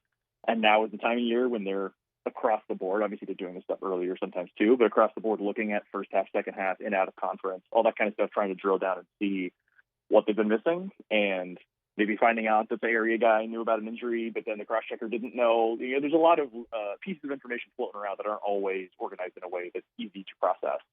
So I think he'll probably benefit as a result of that, because like I said, there were questions about how much raw power he had coming into the year, and I think he performed a little better in that respect than scouts were expecting. You mocked him 24 to Seattle. What do you think is the ceiling and the floor? There is a breaking point around pick 7, 8, 9, maybe 10, where there is a top tier of players that will go inside of that range. A couple teams might surprise and take underslot options if they don't like the one that gets to them. And then after that point, sorry, the dog just brought in a chew toy in there. It's all good. After that point, we love dogs. You're getting, oh, he's very excited. We're taking him on a walk soon, so that'll be dealt with. But after that point, it's sort of an open question that certain teams will see, we don't love what we're looking at, what's available for slot. And so we're going to take an underslot option. And so I think like the sweet spot for him is probably 15 to 20. I wouldn't rule out him going ahead of that if a team just happens to not necessarily love their slot options and might want to undercut him a little bit higher than that. I could see as early as the late top 10 because, like I said, he's a guy that can play center field, put the bat on the ball, finish pretty well, younger than a lot of the other guys around him. He's got a lot of things in his favor. Kiley McDaniel is with us at Kiley McD, if you want to give him a follow there on Twitter or X, whatever you want to call it. Okay, the other one is Jake Brown, talking about outfielders. Had the ham 8-bone injury, was having an incredible year, injured, then misses the final month. So what does all that mean for Jake Brown come the draft in July? I think the hot start has been people thinking late first round into the compensation. The finish, and I think some of the, like I said, going back to the exit deal of the contact rate, him being a not enormous, not a ton of raw power, not an unbelievable bat-to-ball ability. It's a lot of very good skills and strong performance. And I think a guy that was seen as like a 2A guy coming into campus and then sort of, worked his way into being a definite hitter. I think he's probably going to go somewhere in the second round. And he's one of those guys that has a chance to maybe go in the comp round to the right team. Maybe it's early or late in the second. I think there's like a little bit of a wider area, but I'd say anywhere from like 35 to 65 is probably the range I would see him landing in. Is Devin Sheeran the other top prospect on this current LSU team, or is there someone else you're intrigued by? Yeah, Sheeran would be the other one. I think this was, again, something I wrote in that draft blog on ESPN.com, where there are sort of two different things going on with hitters. Teams are prioritizing exit velos and sort of now power as like the thing that they want that you can't necessarily teach that they can work with. And for pitchers, it's raw stuff and athleticism. The theory being that even if you're a college reliever, but you're an athlete with big stuff, we think we can teach you the first strikes and sort of figure out how to harness all this stuff. If you think of like Jacob Mizorowski as the extreme example of that, Sure. was a guy that couldn't throw strikes in high school, walked a lot of guys in junior college, and now he's what he is because he throws so hard and is an athlete, and they figured it out. And I pointed out to Evan Sheeran, I think it's probably the number one college reliever to potential pro starter in the draft. And we now see those guys like J.C. Quinn and Michael Lombardi in last year's draft out of Georgia and Tulane went in the late second round. I think that's probably Sheeran's range. I think starting in the late second, right when all of the consensus players start to run out, do teams then say, hey, well, this is the guy we thought we could get in the third. He's probably not going to be there. Let's go ahead and get him here. So I think maybe at the end of that Jake Brown range, around pick 60 to 70, I think his range starts. I think it probably ends inside of the top 100 because the sort of raw physical gifts he offers are not easy to find, especially in college with performance in the SEC. Kiley McDaniel is our guest. LSU has Jay Johnson always does a great job recruiting the high school ranks, but there's always the question, Kiley, of how many of these guys are actually going to show up on campus. There's some that feel pretty obvious, right? Like Logan Schmidt. What if you look at the list of LSU signees, who do you think might have a decision to make? Or maybe a better way to say is like let me ask you that. Like, who do you think is actually going to be an interesting one to watch, see if they have a decision to make? I would agree that I'm looking at sort of my rankings, the order of the LSU commits. I think the first 3 to 5 are either no's or likely no's to get to campus. That would be Schmidt, Jensen Hirschhorn out of California, right-handed pitcher, Malachi Washington, center fielder out of the Atlanta area, Will Adams, first baseman out of Hoover High School in Alabama, and then Dominic Santorelli, left field first base out of Wisconsin. Those guys all have, I'd say, pretty significant seven-figure interest. You assume all of them will get offered seven figures. Not a lot of guys, I'd say a handful, maybe even single digits, turn down 1.5 or more in the draft. So all those guys, I think, will have real decisions to make. I would be surprised if more than one of them got to campus. I think if you get one, you're doing a good job out of that group because I think they're all going to get offered, I'd say 1.5 or north, maybe 1.3 or north, pretty securely. I think multiple teams will be in that area. And then after that group, you then have a lot of guys where it could go either way. So Lucas Naraki, I think, is probably the best of the guys I think will get to campus. He actually has a lot of the stuff scouts are looking for with like the sweeper, the spin rate, throws hard. He's just 5'11", and so a left-handed pitcher out of Texas. I just think the interest will be, let's see him do it for 3 years in the SEC, see if there's the starter traits. If all that stuff can come together, then we'll pay him. But we're not in the habit of paying guys with sort of relief risk out of high school. Nathaniel Davis, center fielder out of Orlando, I think another guy that's going to be right at that area where I think what he's looking for, what he's going to get offered, probably lower seven figures. I think will be a decision. I think Colby Stringer, a late commit during the spring, right-hander out of Mississippi. There's a couple teams that are really on him into the seven figures. I don't know if it's only a couple teams, they might just run out of money before they get to him. So I think he'll have a decision. Colton Brady, I just saw recently, high school pitcher out of an academy in Florida. I think he's also in that sort of lower seven-figure area, but it's not guaranteed to get it. Anthony Murphy, Corona High School in California. He's 19 on draft day. I think he's looking for big money. I think he's got a real shot to get to school. Cooper Sides, righty out of Southern California. Saw him up to 98 this spring, but the fastball shape isn't great. So he might be a guy you have to sort of tweak the delivery and kind of work on that kind of stuff. And then the last guy I'd say is probably C.J. Weinstein, second baseman out of the same high school in California. He's also 19 on draft day. I think he might be a guy that comes to school, plays for 2 years, is a really good, hitter that can play second or third. And the last guy, Spencer Evans, another lefty, also 19 on draft day. Again, teams are shying away from these guys, which means the colleges like to commit them because you get 2 years instead of 0. Lefty up to 95, 96, I think can probably start in relief and work his way into starting.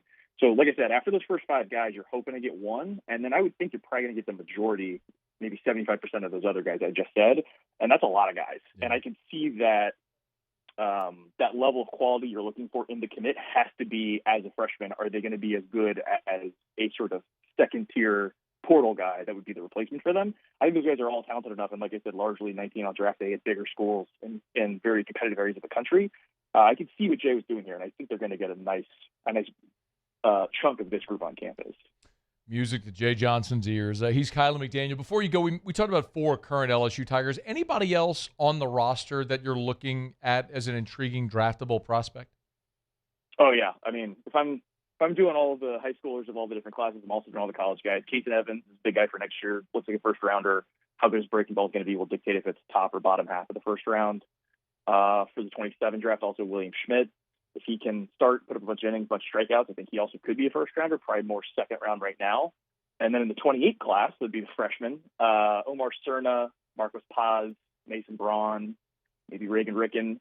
Those are all the guys getting, I'd say, like sort of top 5 round, maybe 3 or 4 round attention. If I said top 5 rounds, I probably said 6 or 7 more guys, and you don't want me to keep saying names. I would also keep an eye on for 26. There's one other guy you left out, Santiago Garcia. Didn't have the greatest performance. His raw stuff grades are incredible, and I kind of wonder if there's a team in the weeds that thinks they can get that guy throwing more strikes, because the TrackMan data is very interesting. Garcia. Okay. Yeah, we could just go through names. I was more talking 26 to see who else. So maybe those 5. Milam, Curiel, Brown, Sheeran, Garcia are the ones to keep an eye on when draft day comes. We'll be following along. Kiley McDaniel, make sure you follow him at Kiley McD there on Twitter or X, whatever you want to call it. Kiley, go take the dog for a walk, man. We appreciate you holding off on that and spending some time with us, man. Thank you. Yep, thanks for having me. It's our pleasure. It's After Further Review. We're brought to you by Lee Michaels Fine Jewelry, lmfj.com, lmfj.com for Lee Michaels Fine Jewelry. Always love telling you about Lee Michaels because they're awesome people. They treat you right. They have a great product, and they help you make memories. When you think about it, when you buy a beautiful piece of jewelry that you give as a gift, be it an engagement ring, an anniversary present, a birthday present, maybe you're celebrating a graduation or some momentous life occasion, and you celebrate it with a beautiful, timeless, elegant piece of jewelry, that's something that you'll associate it with that memory forever. You'd love to pass down through different generations of your family. Lee Michaels loves to be a part of that experience. So that's why they've created the Lee Michaels experience. When you walk in, you're not going to be greeted by some disheveled person hammering away on a calculator how much they're going to save you or whatever. They're going to offer you something cold to drink or chocolates on a tray, and they're going to make you feel like the reason you're there is to do something special. You're never going to be pressured into buying anything. You want to try on 10,000 pieces of jewelry, do it. They want you to have a great experience and be thrilled with your purchase. It's Lee Michaels Fine Jewelry, lmfj.com, lmfj.com for Lee Michaels Fine Jewelry. All right, we're halfway home here on this Monday. If you missed Sam Spiegelman in Hour 1 talking some Cruton, we talked a lot of Elite 11. Pop Houston had a heck of a show in there at the Elite 11 finals. You can catch that on demand. You just heard from Kiley McDaniel. We do have David Dellucci coming up in about 30 minutes from right now. We're recapping busy, crazy weekend from regionals. So we'll do that coming up. All right, it's After Further Review. Let me knock out a quick break. A couple of college football topics that are percolating. Got an update on the Brendan Sorsby situation, and the College Football Hall of Fame ballot is out. There's a couple of former Tigers on it. We'll discuss as we continue. Stay here. It's AFR. AFR. Man, I always encourage people, get to downtown Baton Rouge. I work downtown, love going downtown.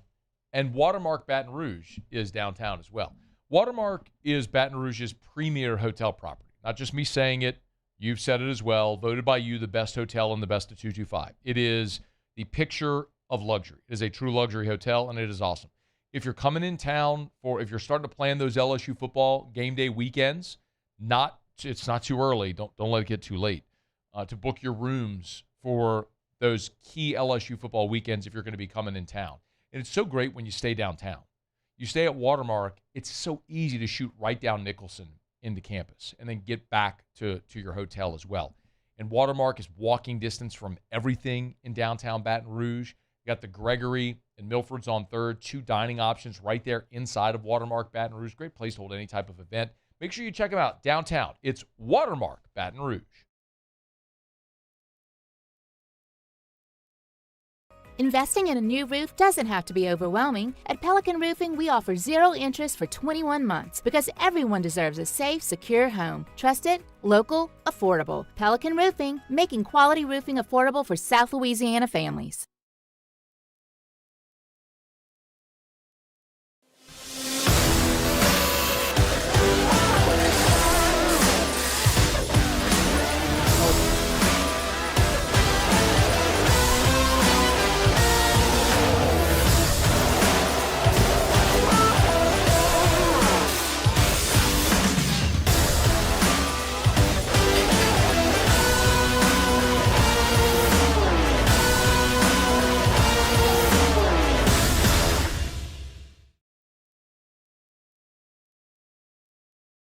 If your office is experiencing performance issues like slow networks, jammed printers, or disappearing files? Advanced Office Systems may be right for you. With powerful IT solutions, print management, document imaging, and security systems, they help offices regain confidence naturally. Side effects may include uncontrollable efficiency, smoother workflows, and a sudden burst of office joy. Say goodbye to those emotional breakdowns in the supply closet and get back on track with Advanced Office Systems. Raising Cane's Texas Toast is a thick slice of bread, garlic buttered spread, grilled to golden perfection, and made to order just for you. Because when you make it right, you can taste it in every bite. Raising Cane's Chicken Fingers, one love.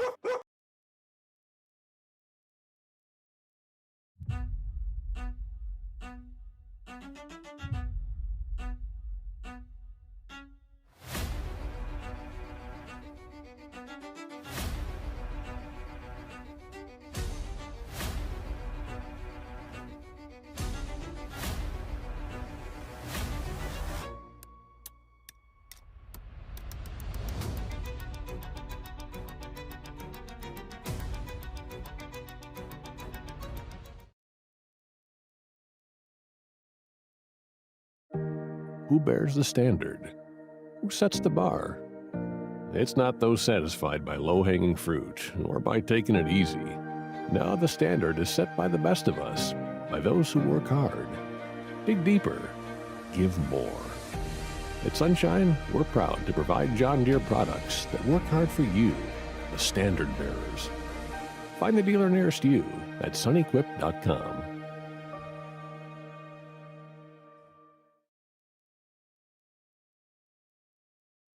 Hey, it's Matt Moscona. Look, back pain can sideline you.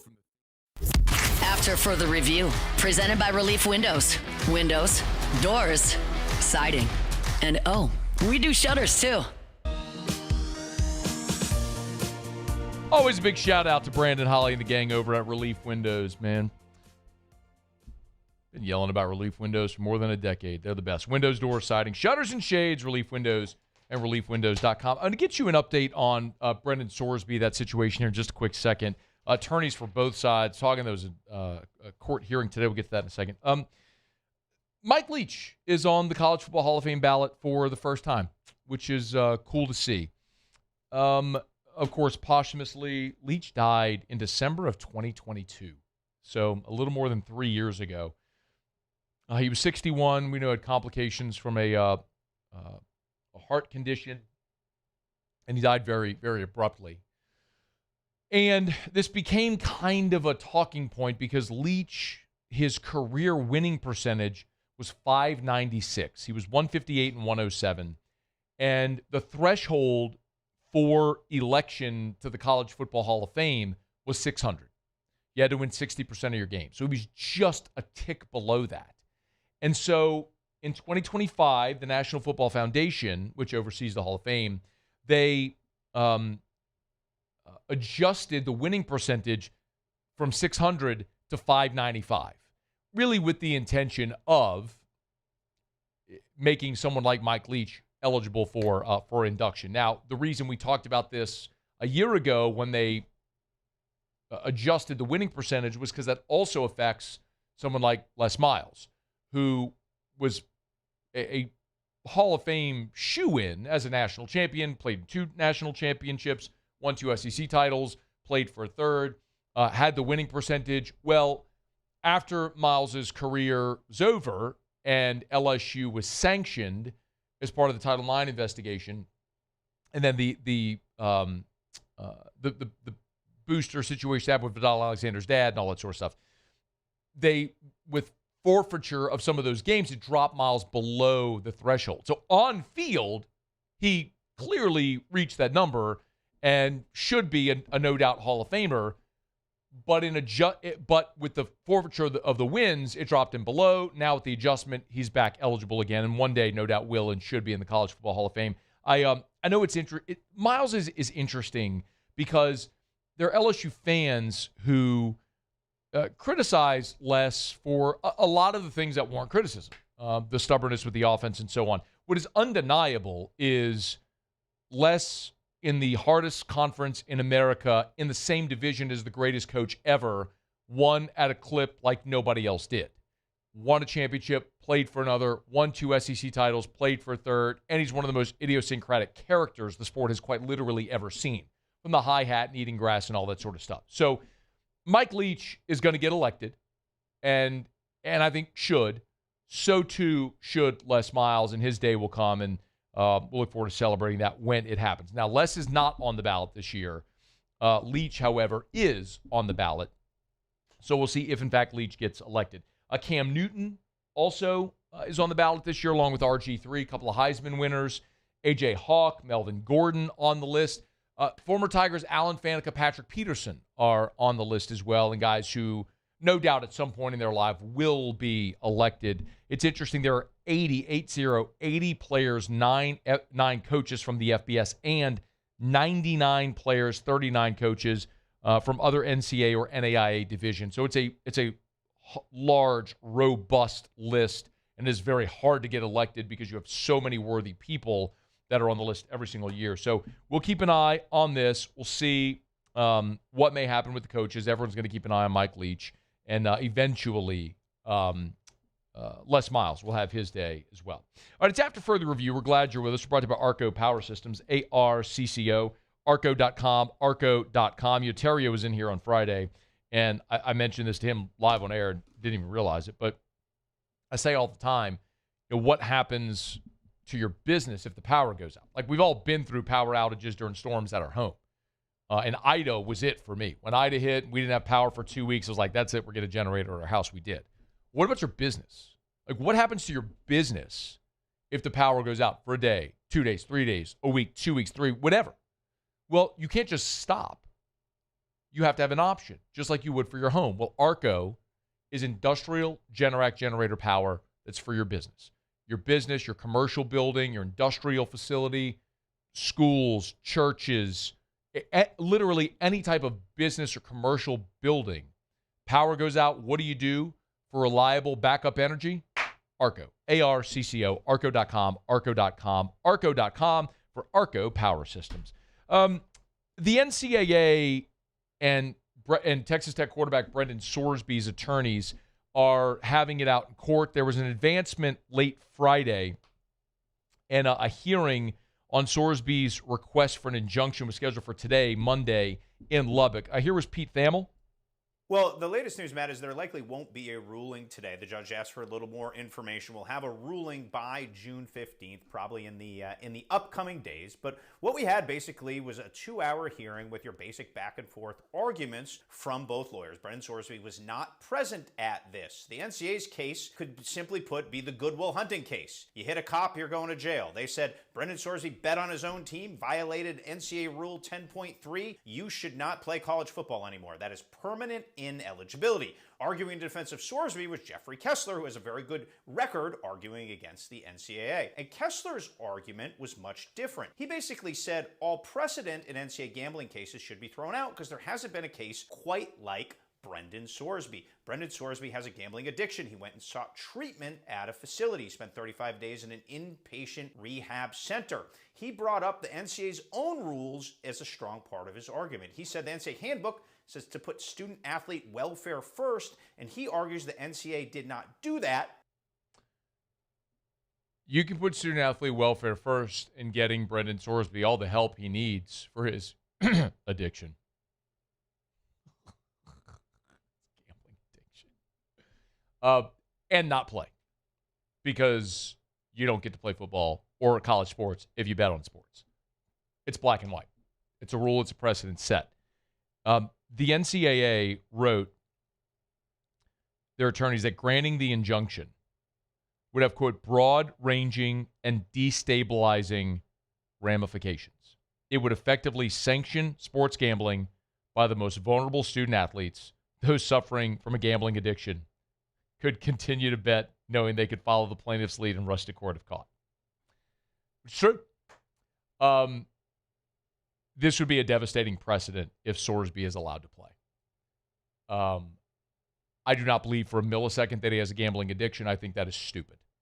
I understand he is playing whatever hand and card he can because he is trying to gain eligibility to make $5 million this year. And Texas Tech wants to win. So I understand their motives. To think that Brendan Sorsby has a gambling addiction is absurd beyond measure. I'm not saying that addictions aren't real and gambling addictions aren't real. Clearly, they are.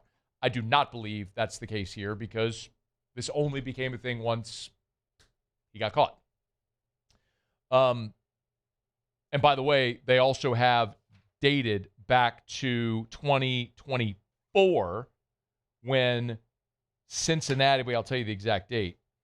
August 19th of 2024, Cincinnati was made aware that Sorsby was active on Prize Picks, daily fantasy. That's almost 2 years ago. Almost 2 years ago. Gambling addiction. Shut up. I was born tonight, but I wasn't born last night. Anyway, listen, I don't think that I need to sit here and make any type of wild accusations or claims.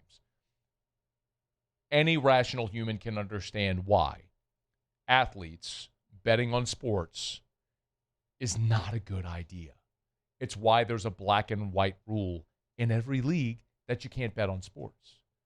Because if the integrity of the result is called into question because athletes are betting on those results, it calls into question the most fundamental part of the game, which is the win-loss, the wins and the losses. Is this a true result? So I'll say it again. Brendan Sorsby's career is and should be over. He should never play again. I have nothing against Texas Tech. I don't love Texas Tech. I don't hate Texas Tech. I don't care about Texas Tech at all. I think LSU dodged a huge bullet. The fact that Sorsby chose Texas Tech over LSU. But in the same way that I've been telling you for 2 weeks that I do not believe R.J. Lewis should play basketball at LSU because there is a black and white rule that if you sign an NBA contract, including a two-way contract, you do not have any more NCAA eligibility. He signed a two-way contract. He should not be eligible at LSU. I will not sit here at any point and endorse R.J. Lewis playing basketball at LSU. For the same reason, I'm not going to sit here and endorse Brendan Sorsby playing college football ever again. Your career's over. Go into the NFL supplemental draft, see if a team takes a shot on you, get your life in order, go play in the NFL. As that proceeds, we'll keep you posted. All right, it's After Further Review. Monday shows are brought to you by Relief Windows. We'll knock out our final break of hour number 2. I'm used to do Tigers and the Pros next. AFR. Get Gordon. Get it done. Gordon McKernan Injury Attorneys. You've been injured in an accident, not your fault. You know what to do. Do what injured people in our state have done for 3 decades. GetGordon.com, GetGordon.com, GetGordon.com for Gordon McKernan Injury Attorneys. Hey, remember, also, Gordon loves to give back. The latest give back is the gas card giveaway. Gordon and his staff are giving away 10 $250 gas cards right now. I mean, I went to the pump this weekend to go fill up Erica's car. Whew. Price pushing there $4. Probably even higher than that in some places. Anyway, let Gordon help you. Go to GetGordon.com, GetGordon.com, GetGordon.com, or any of the social media platforms at GetGordon if you want to find out more. So many ways Gordon gives back. Like we talk about the garage, right? Gordon's podcast studio that he built out. You want to use it? He lets anybody use it for free. Just call over there to the garage and register a time. You know what to do. You've been injured in an accident. It's not your fault. Go to GetGordon.com. Get Gordon and get it done. At Bayou Automotive, we believe in a sales process that puts you first. We want you to experience an easy purchase with clear pricing and great service. Let Bayou Ford and Bayou Chrysler Dodge Jeep Ram be your trusted partners in finding your perfect vehicle. The crew at Bayou Automotive is going to do right by you. Looking for cleaner energy? Propane is energy for everyone. Propane water heaters are very cost efficient, and the savings are even greater with a tankless propane water heater. We all know that Louisiana propane is a safe and environmentally friendly fuel. So why not go green while you save some green? I'm Miss Louisiana, Gabrielle McLeod, and for more information, visit louisianapropane.com.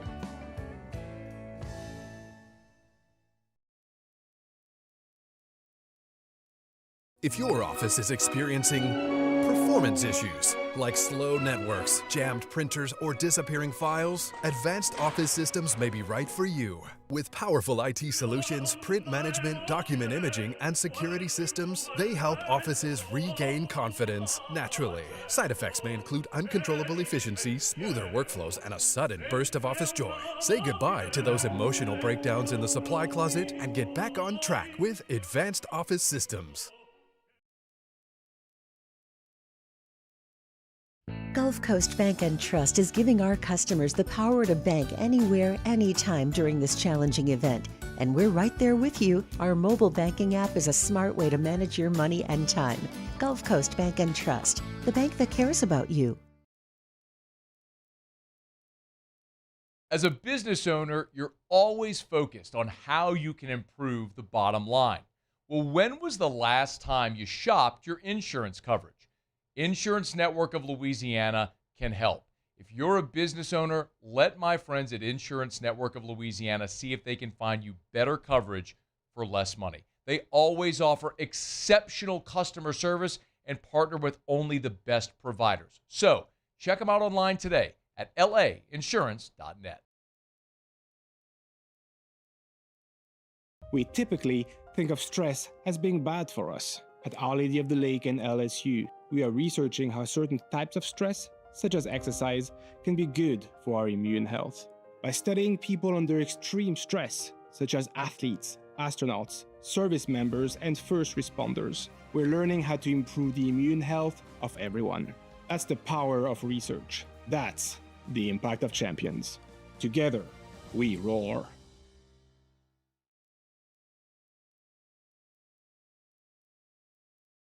After a decade of working in private duty nursing, I know how hard it can be.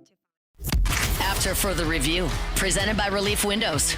Windows, doors, siding, and oh, we do shutters too.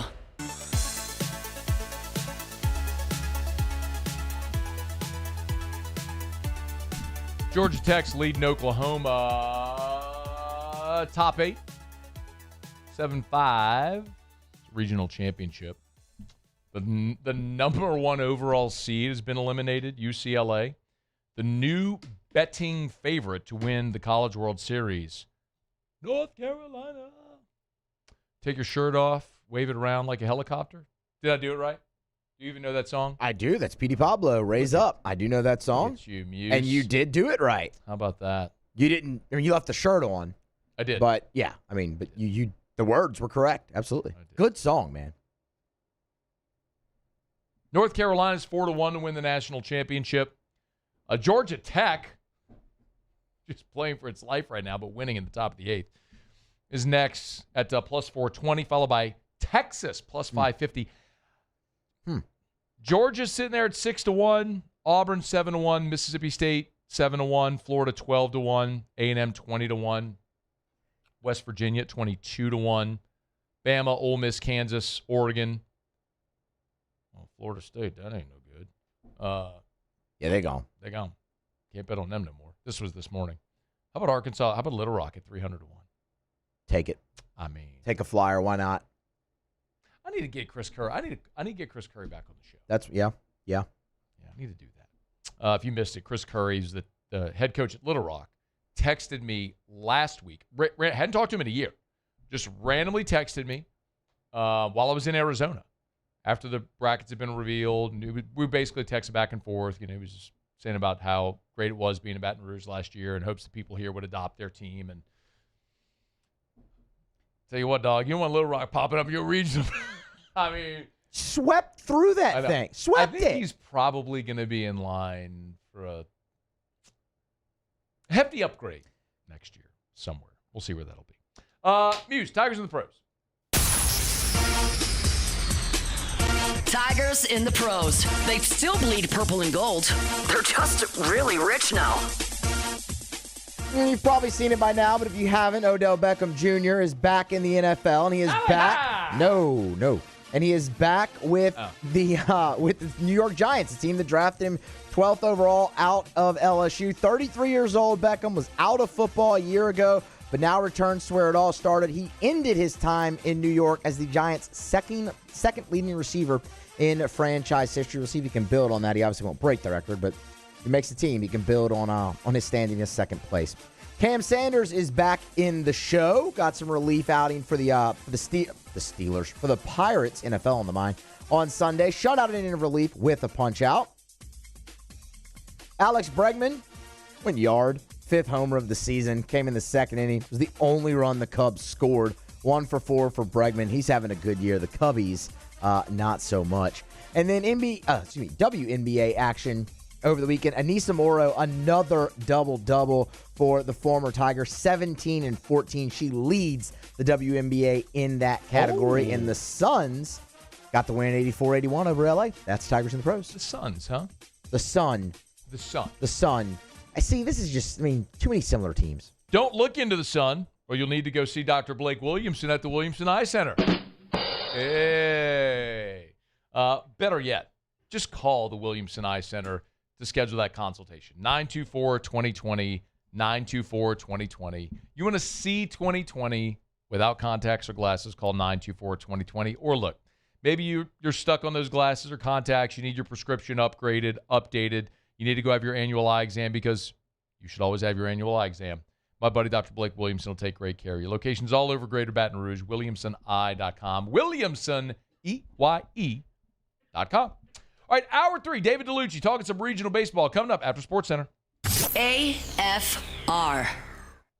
Hey, remember, I was sitting in my office today. My goodness, it was raining again. I was like on the phone and I looked out the window. I was like, it's raining again. It rains every day. Which is great if you own a roofing company, but not great if you don't want mold in your building, your home, your office, whatever it may be. That's why you need Parish Restoration, parishrestoration.com. It's mold remediation done right the first time. Here's the process. It's really easy. Call Parish Restoration or go to parishrestoration.com. They'll be in touch with you to schedule time to come do an inspection. And they're going to give you a quote. What will it cost to dry fog your space? How long will it take? All that sort of stuff. Then on the day that they're coming to do the work, they're going to pull up in one of their Sprinter vans. The hoses run all through the van, so they'll just take it out, wheel it out, and then boom, they'll dry fog your entire space, close up windows and doors. As soon as the fog dissipates, you're back in totally sanitized space. ParishRestoration.com.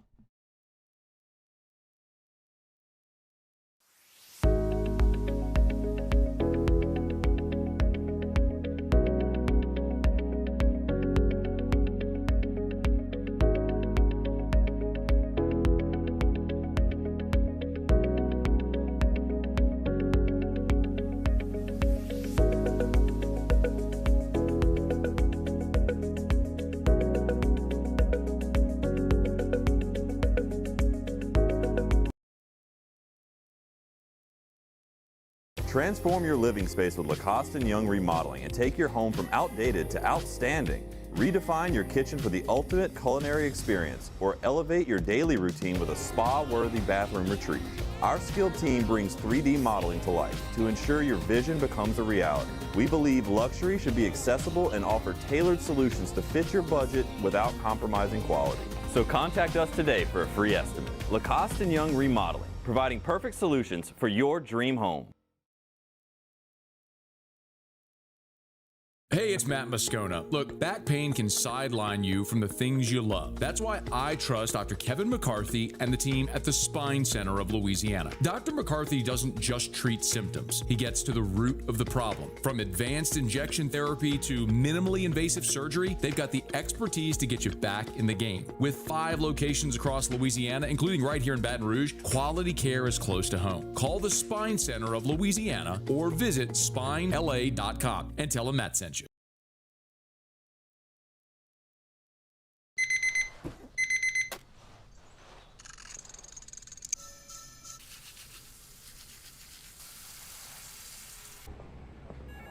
Sometimes you ignore the signs, even when they're right in front of you. Problem gambling isn't always easy to spot. Know the signs. Set your limit. Learn more about healthy gambling habits by visiting us online or text or call for free confidential help now.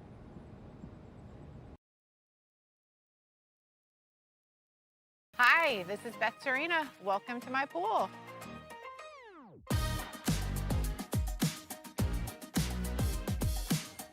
First time I saw this beautiful pool, it exceeded every expectation that I had. They were able to get everything we wanted in this pool. It is a beautiful pool. We live out here. We eat out here. We watch TV out here. This is like our living room outside. We love this pool and everything about it. When we decided to build our pool, we called a great friend who is one of the best pool builders in the country in North Louisiana, and we said, who would you choose to build a pool in Baton Rouge? And without a hesitation, he told us Russell Pools. He said their history, tradition of great builds, great pools was unmatched. So of course, who did we call? Russell Pools. The advice I would give to anyone looking to build a pool is first call Russell Pools. They'll do an incredible job. It'll be incredibly organized. It'll be time efficient, and you will have your pool in no time.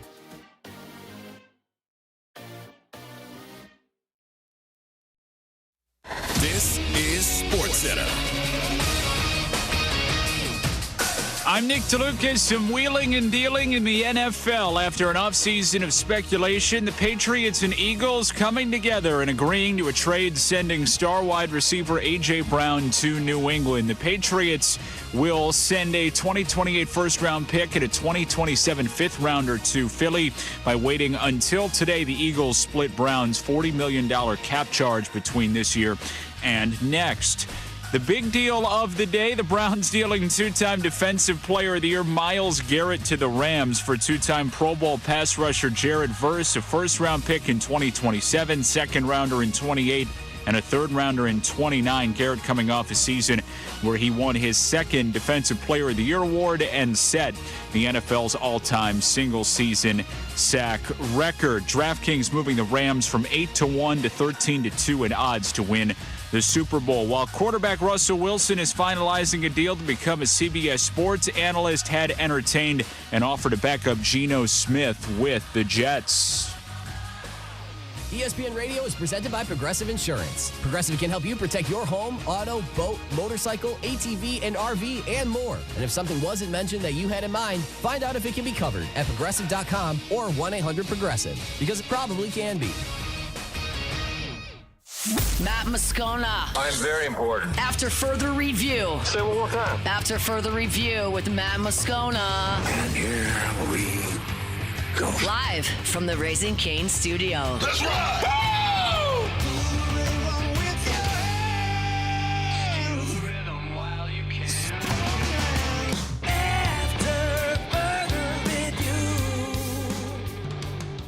Hour 3, off we go. Welcome aboard. Glad you're with us. AFR presented by Relief Windows. I'm Matt.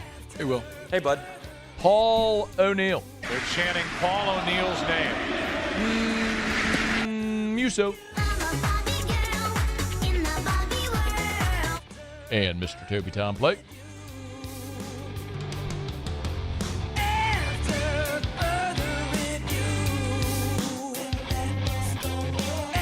All right, we're here. Glad you are as well. Get out there and make it a good one. 5 o'clock quitting time. Glad you are driving home with us. Georgia Tech beating Oklahoma 7-5. They're bottom 8. OU's got a runner on second base with one out. Winner advances to the Super Regionals. David Dellucci, good enough to join us. Still a lot to be decided, though, with the SEC teams. Luch, thanks for the time, man. How are you?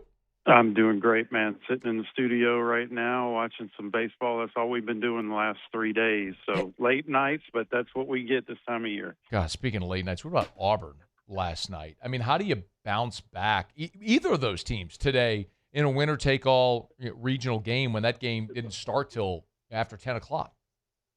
They're dragging. I mean, everybody is, and they're in another delay right now. The games have been pushed back to 8 o'clock Central. So it's very difficult on these guys, but it's a win or start your summer vacation. And so they're going to have to find any means and abilities to go out there and perform. And typically when you get to this point, it's offensive productions that wins the ball game because you're just slap out of arms. Yeah. So right now you've got to think that Auburn has the advantage, but we've seen a lot of upsets so far. Let's Luch, let's look at what we know first before we look at what's still to come today. So Georgia, Texas, Ole Miss, Bama, Mississippi State, they've all clinched. What stands out most among those five?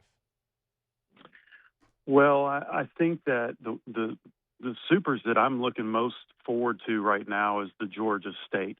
During the course of the season, Georgia went to Mississippi State, swept them, and then they beat them in the SEC tournament. So they beat them 4 of the 4 times they played. And we watched a Mississippi State team during this first round that just every phase of the game was on, from the pitching staff to the hitters. I mean, it was a complete effort, and they're going to take on a team that will match them on the pitching side and the hitting side. So it was a really good matchup. Unfortunately, those teams are going to have to play each other, and only one is going to move forward. But right now, that's probably your top 2 teams in the field.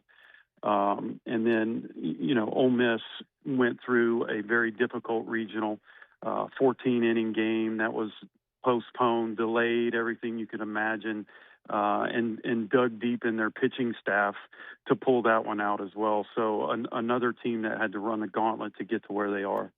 Luch, we have a handful of teams that are going to play winner-take-all games to get to in a second, but Arkansas has been eliminated, losing to Kansas. There was a lot of thought that Arkansas deserved to be a host site. I don't know if the conversation is more about Arkansas being eliminated or the job that they've done there. Coach Fitzgerald's done in Lawrence, former LSU assistant. What did you think of Arkansas going to Kansas and being bounced? I was surprised with the atmosphere.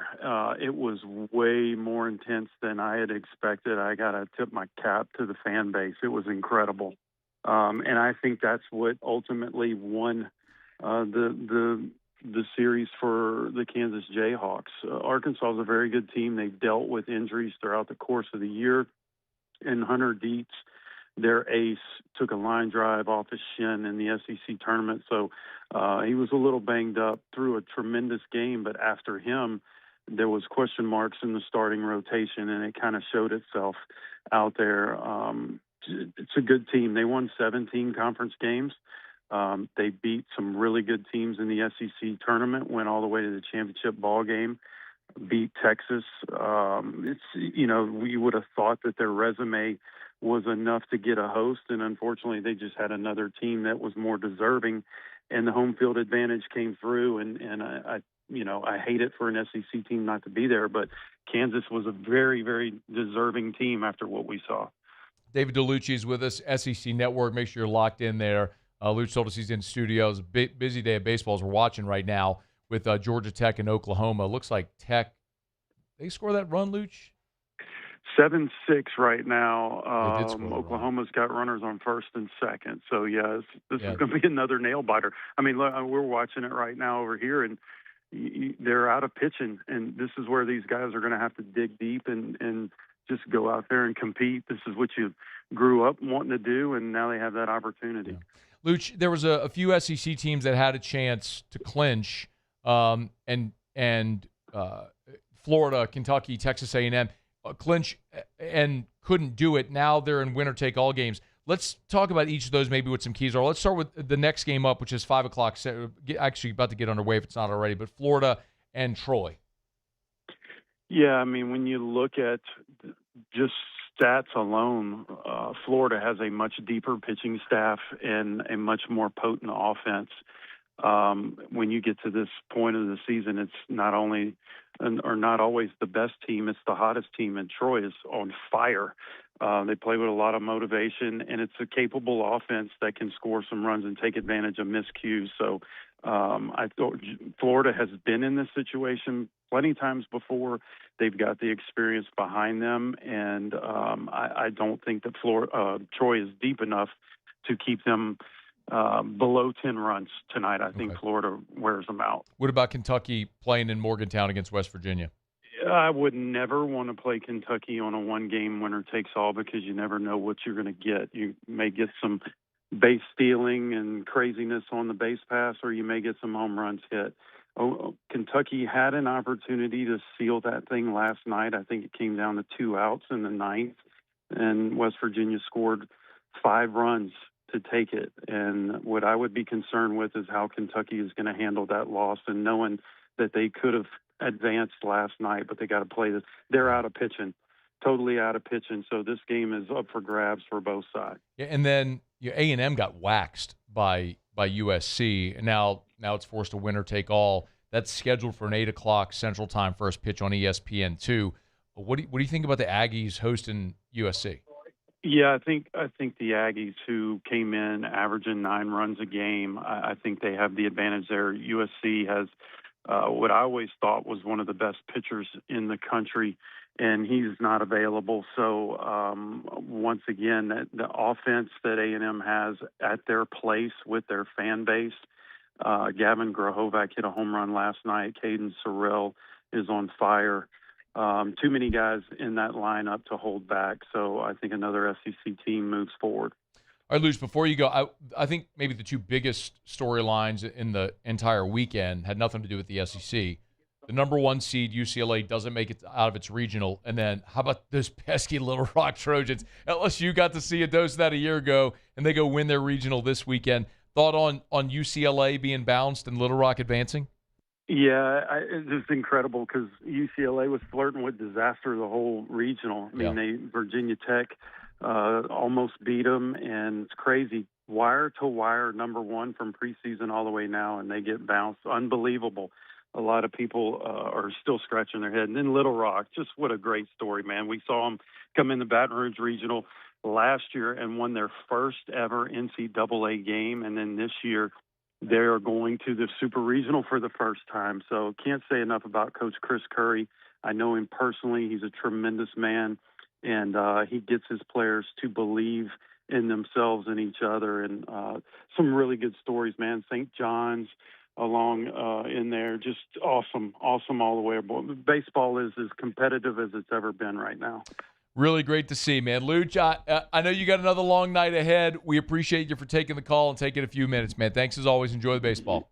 Yeah, man. Thanks for having me. Be well. That is David Dellucci, SEC Network. Yeah, how about, man, the Little Rock Trojans? I shared this with you on Friday if you weren't here, but Coach Chris Curry from Little Rock was so gracious and just awesome last year. I guess it helps when you win. I don't think we were super gracious about Stony Brook years ago, but Chris Curry texted me on Tuesday morning when I was out in Arizona last week. He said, Matt, this time of year, I'm reminded of your first question. Can we pull that audio, please, from Chris Curry's interview with us? He said, I'm reminded of your first question to me. How much do you hate LSU? Ha, that was great. In all seriousness, keep up the good work. I hope you and your family are well. I said, good morning, Coach. Great to hear from you. Good luck in Hattiesburg. Got a lot of people nearby pulling for your squad. All the best. He said, it means a lot. The 2025 regional and LSU fans will always be special to me for how well they treated us. He said, I still get a lot of message of encouragement, was flooded with positive emails and letters last year from LSU fans. I hope they adopt us this year in the postseason. And now they go out and they go eliminate they beat Jacksonville State to win the Hattiesburg Regional, but swept straight through that thing and now moving on to the Supers. And I have a sneaking suspicion there's probably a lot of people here that are going to be pulling for Coach Curry and the Trojans after the way they represented a year ago in Baton Rouge. So good luck to Coach Curry and Little Rock as they advance to the Supers for the first time. All right, it's after further review. We are brought to you by Shaw Bills Tire and Auto Service, ShawBillsTire.com, ShawBillsTire.com. I'm actually going to pop in tomorrow to the Burbank location. I'm excited about this. You had lunch a couple weeks ago with Martin over at Shaw Bills, and one of the things that we want to start doing is highlighting a lot of the managers at the different Shaw Bills locations all around town. So I'm going to go over to Burbank tomorrow, and I'll start to be able to let you hear from the managers and what drives them, what motivates them to deliver that service like your family. I say it all the time. They're going to sell you name brand tires at wholesale prices. They're going to keep you coming back because they treat you like family. Like one of the things they do, if anyone ever submits a negative review or comment for whatever reason, right, website, Google, whatever, they monitor those all the time. So if anyone ever gets negative feedback, you will get a phone call, email, text reply. You will get a reply from a manager within 2 hours, guaranteed. It's part of their policy.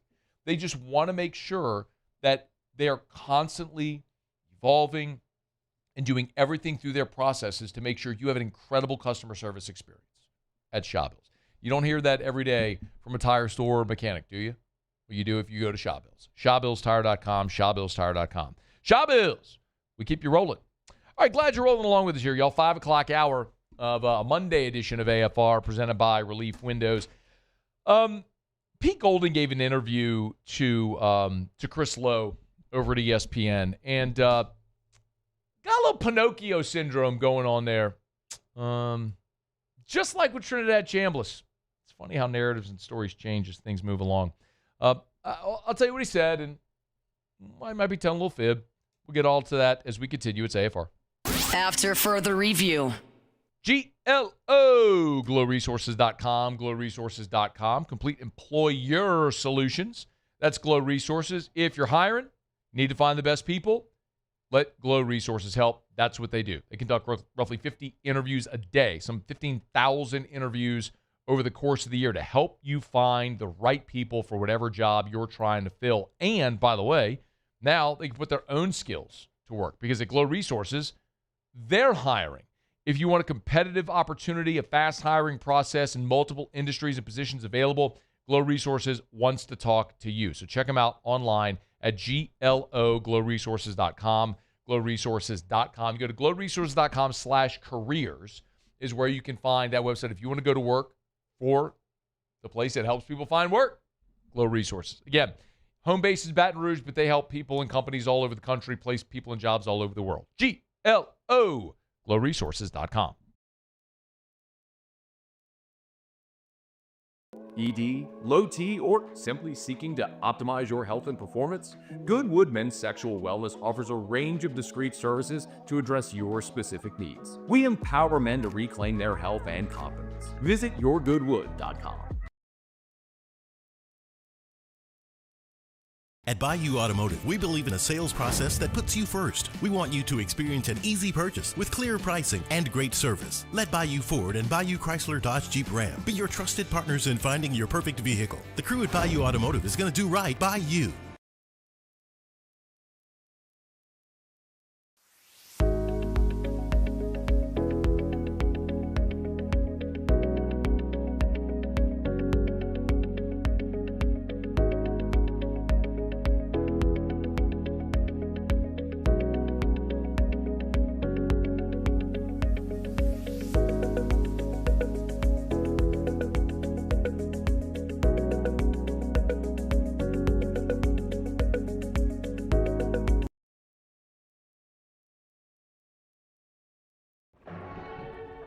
These are the luckiest ice cubes in the world. They could have been a thankless bed for an all-you-can-eat salad bar. But instead, they've been called upon to cradle and cool a crisp, refreshing Dos Equis. Looks like the lucky just got luckier. Dos Equis.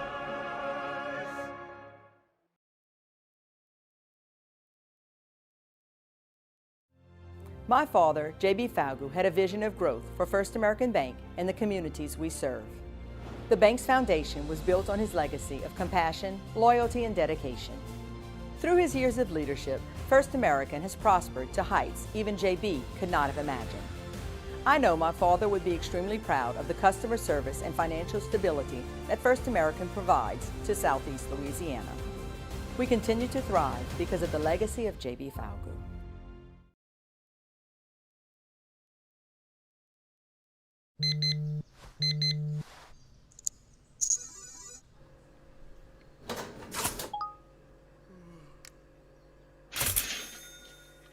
Sometimes you ignore the signs, even when they're right in front of you.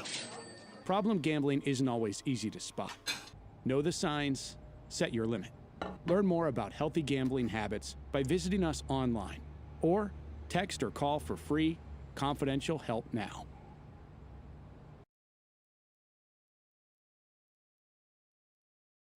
Supreme Jasmine is premium American-grown rice. After further review, presented by Relief Windows. Windows, doors, siding, and oh, we do shutters too.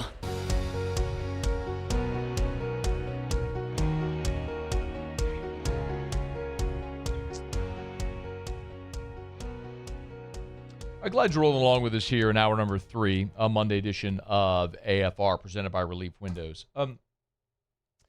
Chris Lowe has spent a lot of time this offseason in Oxford, Mississippi. A few weeks back, he had an exclusive and wide-ranging interview with Trinidad Chambliss. Now he's dropped an interview with Ole Miss head coach Pete Golding. And for better or worse, right or wrong,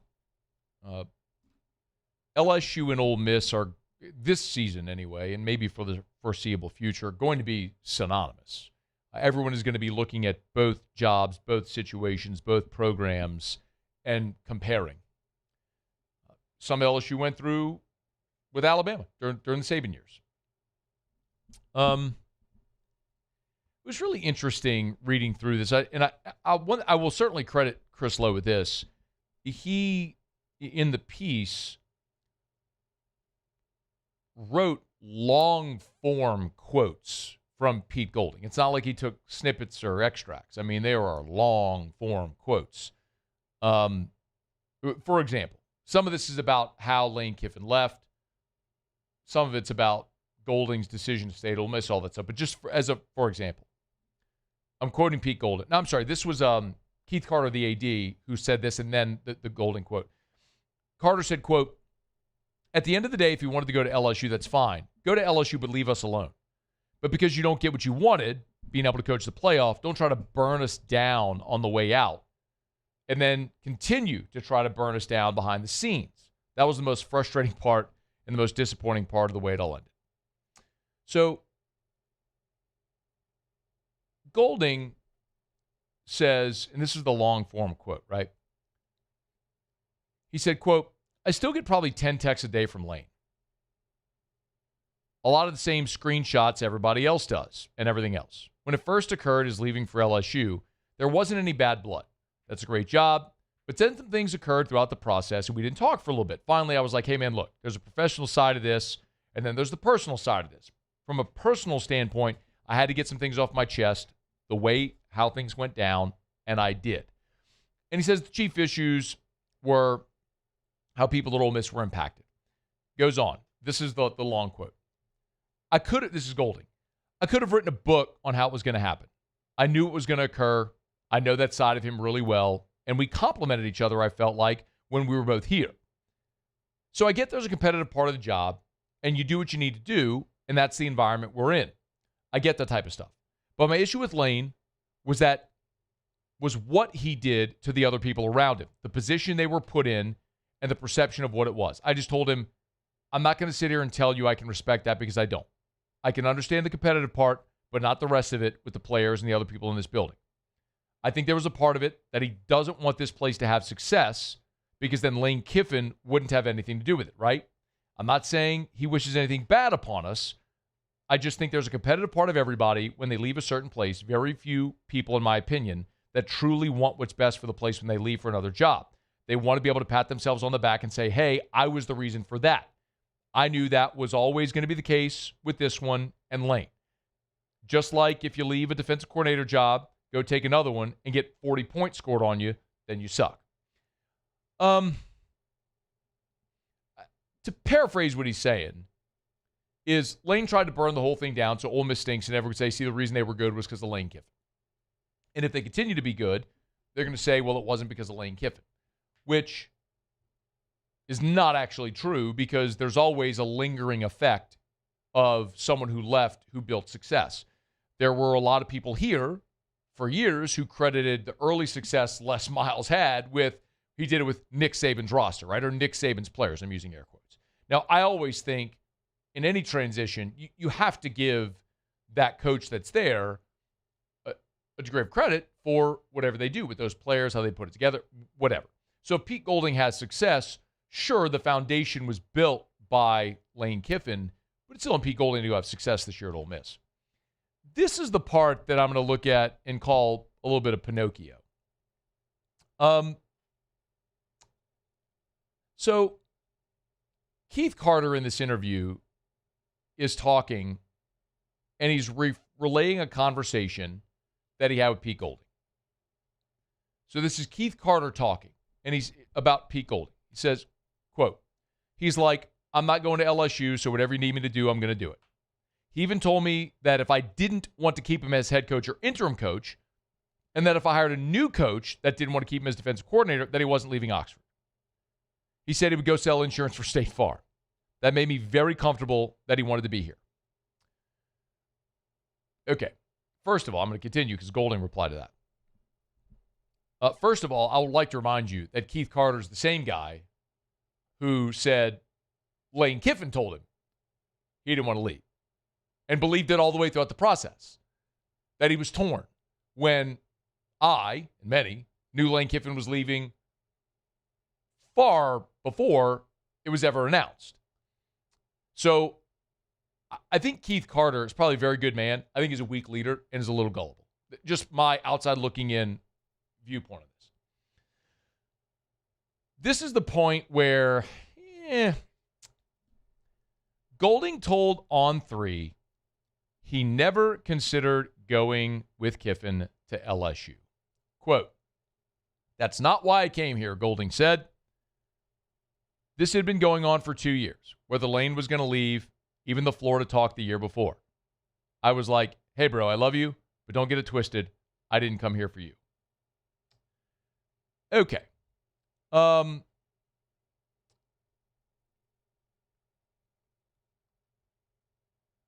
don't know if you like this show, don't like this show. I'm good either way. Like me, don't like me. Think I'm good at what I do. Think I'm loud and bombastic and annoying. Whatever. I'm good. What I think everyone who followed this show or Locked on LSU or LouisianaSports.net or any of my coverage during the Lane Kiffin thing would acknowledge is there was nobody more informed on that situation than me. Quite literally. I broke all the stories.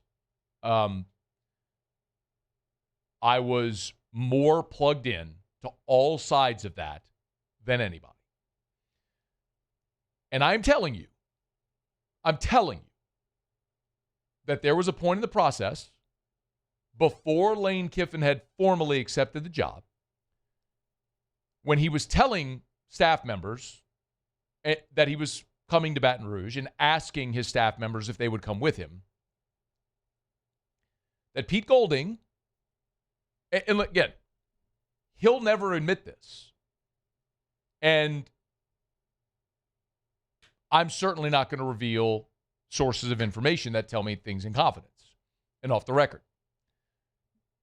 Pete Golding, at one point in this process, was making phone calls to people in NFL circles inquiring about certain defensive coaches to see if they would join him on his defensive staff at LSU. I'm not saying it ever got beyond that. I'm not saying Golding ever told Kiffin he's coming. I'm not saying that. But for Pete Golding to say he never considered LSU is just not true. He at least entertained the idea of what that would be like and took some actionable steps to start to see what a staff might be like. I'll also remind you that throughout that process, when Lane Kiffin was leaving, Joe Judge was going to be the interim coach at Ole Miss. Only when several influential people around Ole Miss, when Ole Miss was late to the party on John Sumrall and then was going to turn their attention to Alex Golesh, you had several influential people around Ole Miss that were like, yeah, deuces, not interested in that. And that's when they pivoted to Golding and made him the head coach. Well, then you have a really very obvious decision to make. And I would also like to remind you that the decision to hire Pete Golding was made less than 24 hours. It was the same day that Kiffin left is when Ole Miss hired Pete Golding. And if you don't want to believe that, fine. Remember, Trinidad Chambliss a few weeks ago told Chris Lowe that as soon as they knew Pete Golding was going to be the head coach, boom, he was locked in at Ole Miss. Excuse me, Pinocchio. That was December the 1st. 2 weeks later, the Wednesday before Ole Miss was set to play Tulane in the college football playoff game, the biggest game in the history of that program, this was Trinidad Chambliss when asked if he might go into the transfer portal. I would have to consider what the best situation is for me, what I feel most comfortable with, who I trust the most, and just get a feel for, every possibility, really. So there's a lot that goes into that. Pete Golding had been the permanent head, not interim. Pete Golding had been named the permanent head coach for 2 weeks when he said that. That was the week of the Tulane game. Listen, one thing about me, and I say it often, I'm just not big into revisionist history. I understand Pete Golding goes and does this interview. Those quotes are going to live on the internet forever.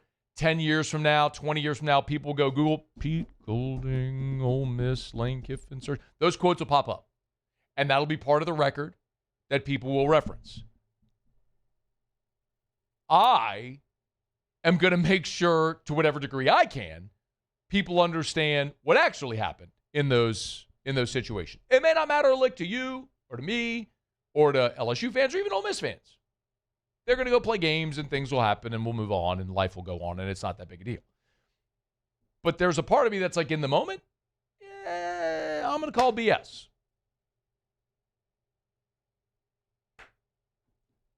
Chambliss, BS. As soon as you knew Pete Golding was going to be the head coach, you were locked in at Ole Miss. No, you weren't. 2 weeks later, you said you were considering all options. You beat Georgia, and you weren't going into the portal the next day. That's what happened. And for Golding, they hired you as the head football coach. Anyway. One thing Pete Golding said that's undeniable, that is absolutely true, and is going to be, he is right. One of the quotes in this piece was Golding during the interview with On3 said of September the 19th when LSU goes to Vaught Hemingway, quote, going to be a madhouse, an absolute madhouse, and this whole place is ready, been ready. Believe that. Let LSU go win that game. Oh, let LSU go win that game. Oh, man, that would be a beautiful thing. Let LSU go win that game. We'll see. All right, it's after further review. Well, I got a quick break. Oh, by the way, speaking of past LSU potential quarterbacks who got away, y'all got to hear this thing. Eric Weddle, former NFL defensive back, what he said about Bryce Underwood. Oh, my. You got to hear this next. It's AFR. After further review. REV. Let's Rev. Let's Rev.com. Let's Rev.com. Actually, go to RevFiber.com. My bad. New URL. RevFiber.com. Because we're talking about Rev, we're talking about an all-fiber network. RevFiber.com. Fiber, those cables are buried beneath the ground, and you get great local service from Rev. When you call Rev, you're not ushered forwarded to a call center overseas. You're calling someone right here in our local market. Rev been serving South Louisiana for 90 years. 90 years. Advancing as technology has advanced as well. And we're talking about your internet service provider. We're talking about phone, cable, security, home automation, serve your business as well. So if you're looking for a better product at home and a better, more cost-efficient product at your business, let's Rev, y'all. Go to RevFiber.com. RevFiber.com.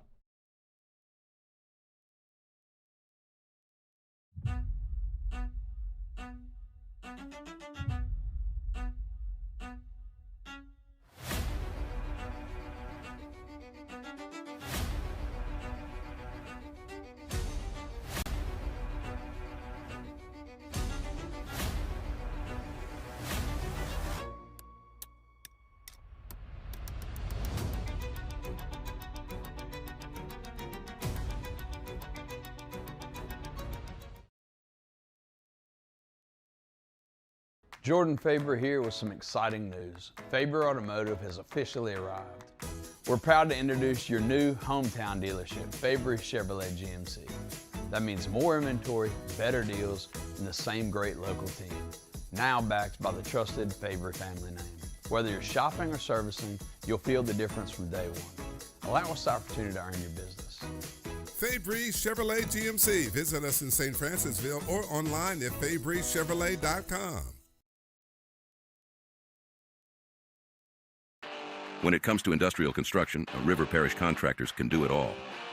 Mechanical, structural, custom fabrication, specialized welding, and turnaround services. Strategically located in between Baton Rouge and New Orleans, we have the local team with the experience and commitment to safety to manage the most complex industrial projects. Period. Here's the deal. Partnering with us means your project is delivered on time, on budget, and most important, safely. River Parish Contractors, let's get building.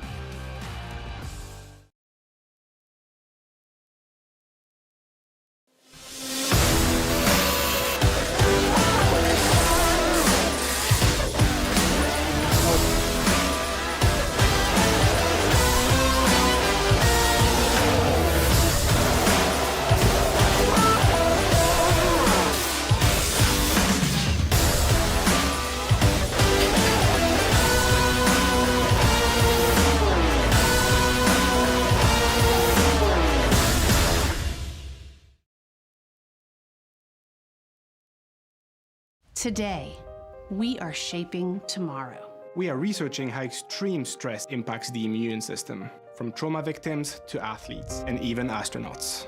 Our work is leading the way in sepsis treatment, saving countless lives. We're unlocking the mind with music in exciting new ways. Our Lady of the Lake Health and LSU are improving the health of our state. That's the impact of champions. Imagine the impact we'll have on the future. Together, we roar. Who bears the standard? Who sets the bar? It's not those satisfied by low-hanging fruit or by taking it easy. After further review, presented by Relief Windows. Windows, doors, siding, and oh, we do shutters too.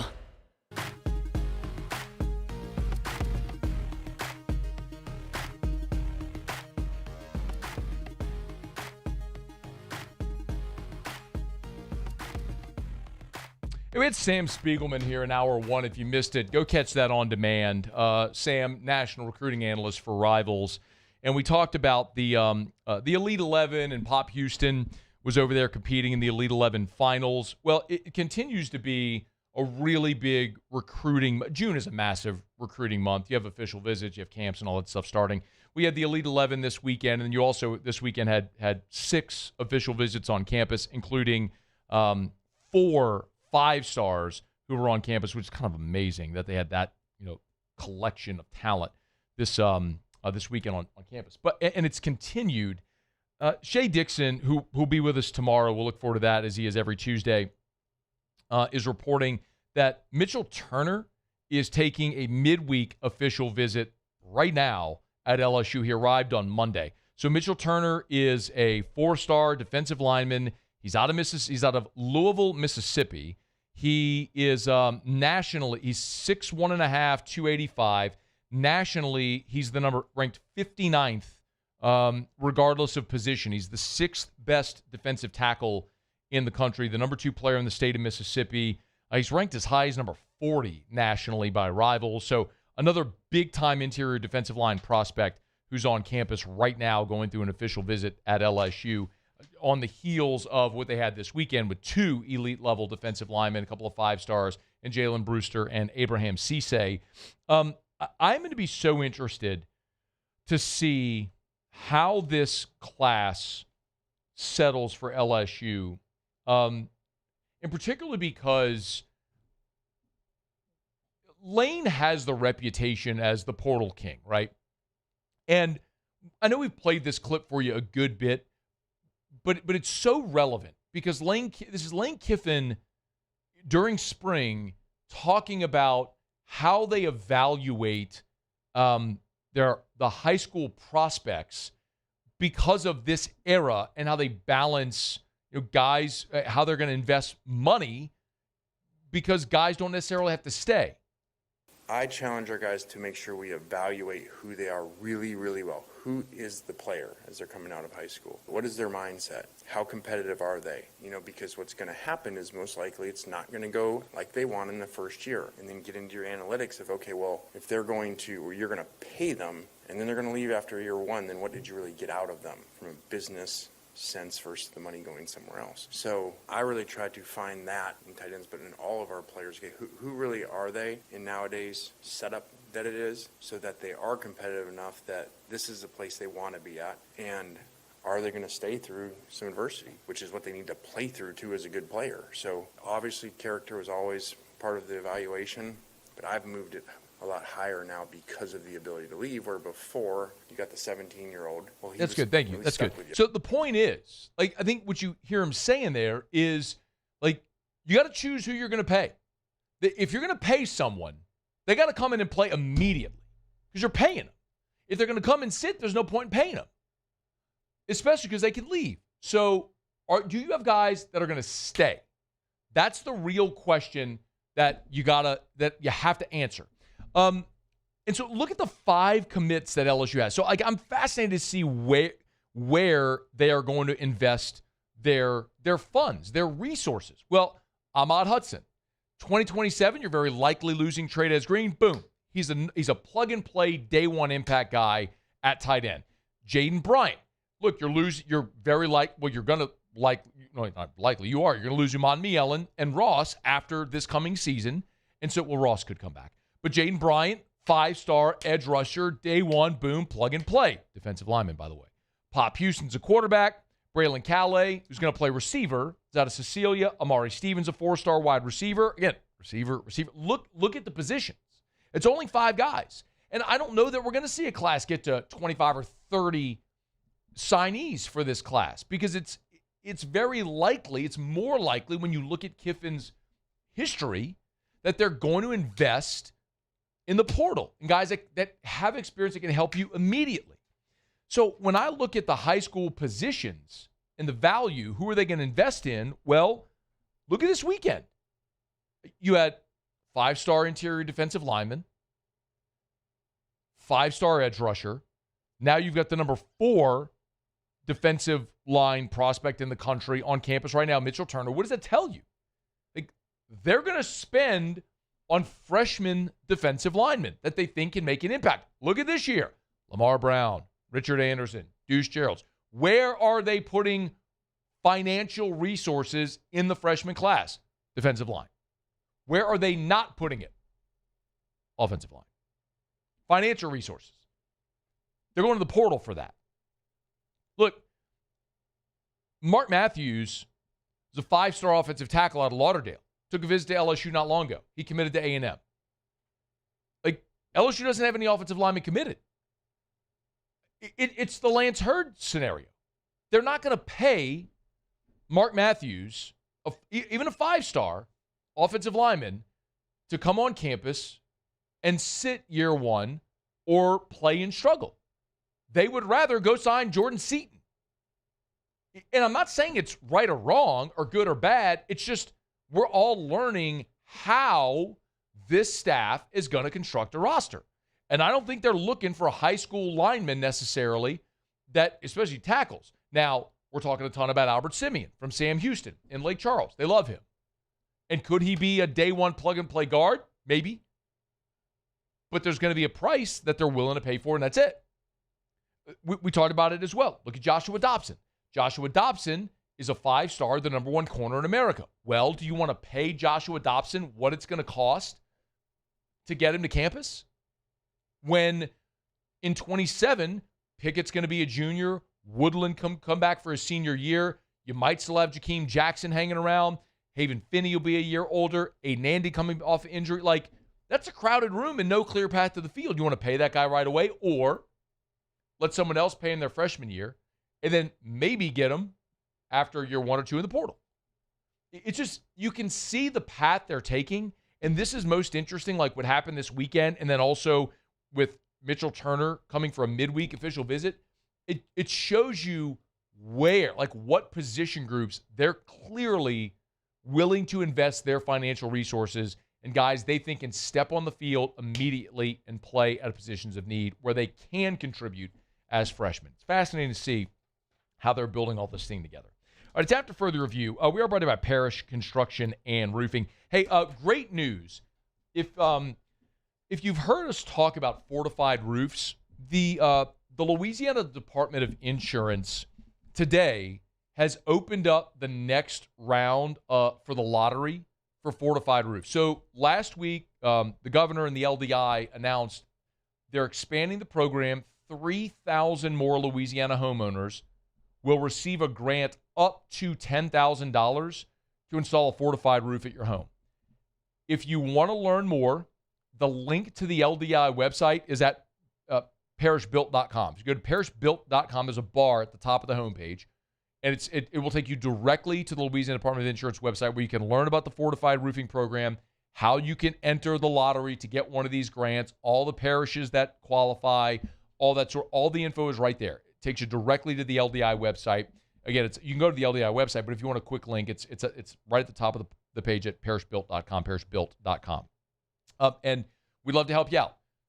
You can choose which contractors you want to use. I believe you got to get 3, put down 3 options. We'd love it if you choose Parish as one of your 3 options. We'd love to help you out. Parishbuilt.com, parishbuilt.com. Do business with someone you know, Parish Construction and Roofing, parishbuilt.com. And we were talking about quarterbacks a little bit ago. Eric Weddle was on the 0 to 60 podcast for an LSU. This is just pandering. This is one person's opinion, but I'm telling you, admittedly, this is just pandering to the LSU crowd. You're going to love this. Former NFL defensive back Eric Weddle talking about Bryce Underwood. Give a listen. Mark my words. I was out there for spring ball. Don't be surprised if the backup's playing early because that Underwood kid, I don't think he could throw or play quarterback. So we'll see. Again, low-hanging fruit, pandering to the LSU crowd. But my goodness, I'm not cheering against Bryce. Okay, I am. I'm very much cheering against. I'm cheering against Bryce Underwood in Michigan. I wanted to lose. I want to go 5-7. I wanted to fire the coach. I wanted to stink. I want you to stink. At least you're honest. You went down a path there for a minute, and I'm like, come on. Man, we had Schefter on the show at Super Bowl. Remember last year? Yeah. Schefter's the one that broke the Underwood news, and he's a Michigan guy. And I straight up, it was like he was surprised by how petty I was. I'm like, Schefter, you're an NFL guy. Clearly, you don't get it. This is what college fans do. We're petty. Yep. We're bitter and we're petty. And so I hope Michigan wins nothing of significance, and I hope Bryce Underwood goes 5-7 this year and transfers and plays at UTEP. It's after further review. AFR. We're brought to you by Darren James and Associates, brokered by LPT Realty. You know where to go, agent225.com.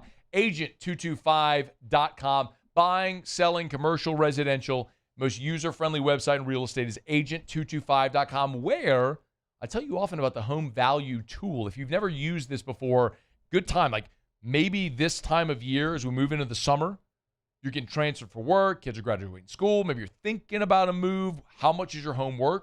Don't know? Easy. Go to agent225.com, hit the home value tool. It's right there, bottom right of the home page on desktop, or just scroll down on mobile, you'll see it. Type in your address, boom.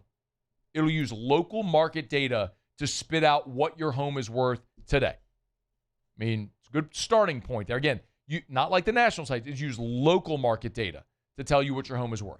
Start today. It's the home value tool at agent225.com. Agent225.com. Think real estate. Think Darren James. At Parish, we take pride in building roofs that last. Because in Louisiana, toughness isn't just on the court, it's in your home too. Parish Construction and Roofing. ParishBuilt.com.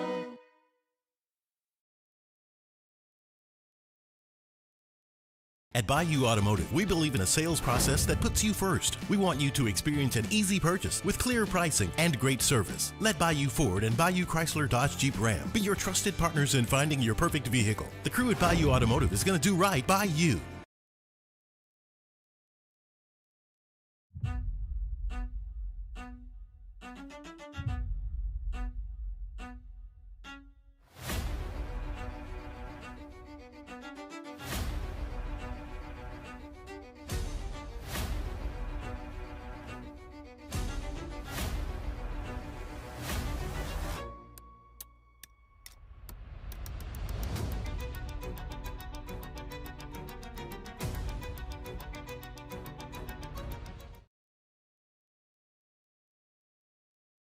Hey, it's Matt Moscona. Look, back pain can sideline you from the things you love. That's why I trust Dr. Kevin McCarthy and the team at the Spine Center of Louisiana. Dr. McCarthy doesn't just treat symptoms. He gets to the root of the problem. From advanced injection therapy to minimally invasive surgery, they've got the expertise to get you back in the game. With 5 locations across Louisiana, including right here in Baton Rouge, quality care is close to home. Call the Spine Center of Louisiana or visit spinecenterla.com. If your office is experiencing performance issues like slow networks, jammed printers, or disappearing files, Advanced Office Systems may be right for you. With powerful IT solutions, print management, After further review, presented by Relief Windows. Windows, doors, siding, and we do shutters. Don't worry about it, Muse. I love telling people about Insurance Network of Louisiana. LAinsurance.net, LAinsurance.net, LAinsurance.net. Remember, at Insurance Network of Louisiana, they help you find better coverage for less money, and they are absolutely crushing right now for Louisiana homeowners on your auto insurance. When was the last time you had someone shop? When was the last time you actually checked your coverage? The great thing about working with Insurance Network of Louisiana, and they have been my insurance provider for more than a decade now, is they do all the work. They shop, you save. Also, business insurance. Whatever type of business you're in, you have insurance, shop, save, Insurance Network of Louisiana. LAinsurance.net. After further review, presented by Relief Windows. Windows, doors, siding, and we do shutters too.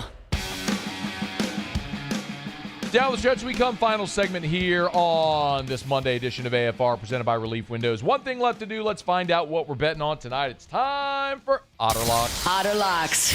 All right, time to win some money. Presented by Total Maintenance AC Repair. Same-day service means you will never sleep hot. 480-1000. We are Total Maintenance. I think it's safe to say that I won the bet. Yo, Otter, what up? What's up, Matthew? How are you? Awesome. Wish Georgia Tech had held on there. Don't like seeing Oklahoma advance. Here, man. I'm looking at your plays. We got some good stuff here. Okay. Oklahoma. So it's another top seed. The top 2 seeds are out: UCLA and Georgia Tech. Oh, you mean other leagues stinking baseball? Weird. Yeah, some of them. So, but one in the 9th and one in the 10th to tie it and win it for Oklahoma on the road today. So, wow, Georgia Tech looks so good. Another, both UCLA and Georgia Tech won their regular season title and their tournament. Man, wow, impressive by Oklahoma today. So, not exactly the strongest team throughout the season, in the league. But anyway, started strong and really, really scuffled in the middle. But Skip Johnson's a great coach, and that was a heck of a rally on the road today. March Madness through Cinderella 2 months later. We got May Madness now. Let's go. Cinderella's about dead in March, but she's alive and well in May. Well said, man. I'm pulling for Little Rock, man. I hope they win the Natty. Let's do it. I'm going to throw a little something on them, Otter. Get them at, plus 300 right now to win the College World Series? At least, I would think. So. Speaking of the College World, the NCAA baseball tournament, that's 3 of our plays tonight. Now, 2 of them have already started. Troy in Florida, over 15. If you didn't get on it earlier, consider yourself lucky. Not crazy about this umpire strike zone today, so we might be in for a long one on that one. Well, just so you know, the numbers, so West Virginia and Kentucky right now is 10.5. It's getting a much better number right now. And then Florida Troy is 12.5. So those two you're going to I might take a shot on West Virginia and Kentucky. I would not. I'm telling you, if you think the kid from Arizona State got tossed for arguing a bad call, this one was worse. Now, the kid didn't get thrown out because he didn't react that way, but man, there have been some. The strike zone is very wide. I would lay off of Troy in Florida. Nope, I'm in. None of these teams have any pitching remaining. It's going to be a score fest, Otter, kicking the ball around. They're doubling that number tonight, Otter. Get ready. I'm in. Forget our theory. You know, the live bet, you got to watch it, but, you know, it's a bit of fun. It's fun. USC plus the 35 is what we're getting earlier today. It's crept up a little bit some places. And the over. Now, this one is uncharacteristic. They have found some hot bats, smashing the ball in College Station. That's a very hitter-friendly park. Ball carries there. A&M's got a great lineup as well. We expect a slugfest tonight in that one. So USC and the over 14 in that one. And then Seattle. Seattle's been waiting for them to kind of catch fire a little bit. They finally have. And also got to one of their, not one of the highest paid starters, but definitely one of the best. Emerson Hancock, 270 ERA, whip right at 1, and he's going against an opener tonight for the Mets, and it's basically $1.20, something like that. So it's very, very inexpensive. 6-game winning streak. The lineup is hitting for Seattle. They're the class of the American League West. We like them tonight in Major League Baseball. Where are you tomorrow, remaining?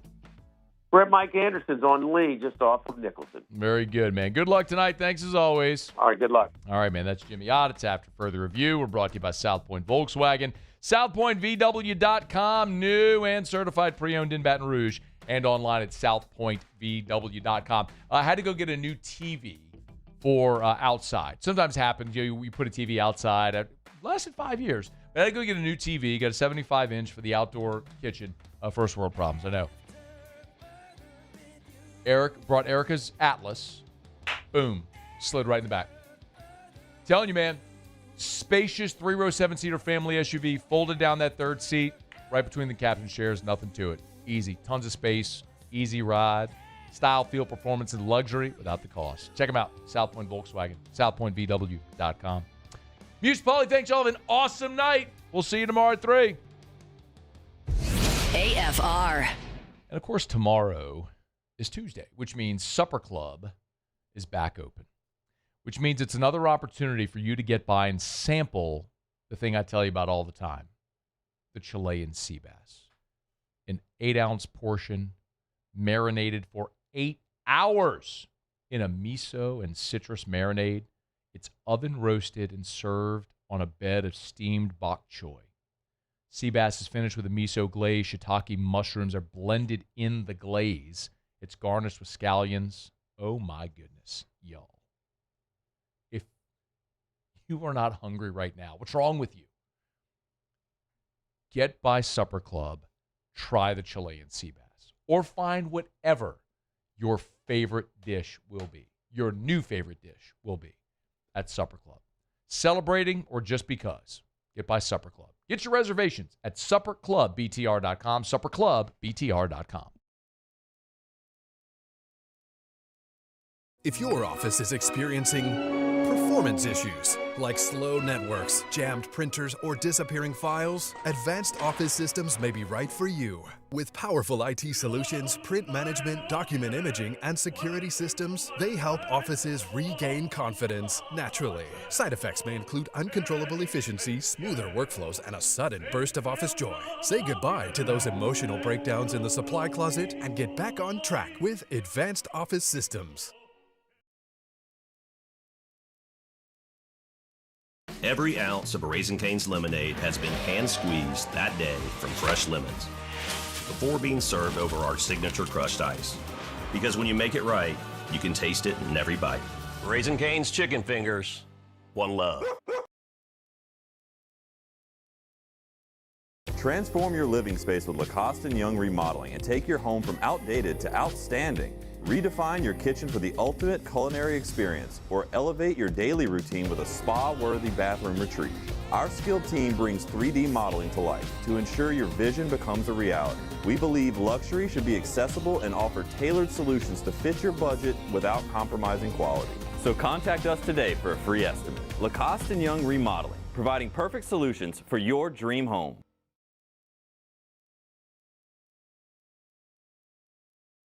After a decade of working in private duty nursing, I know how hard it can be to find compassionate care for the ones that you love the most.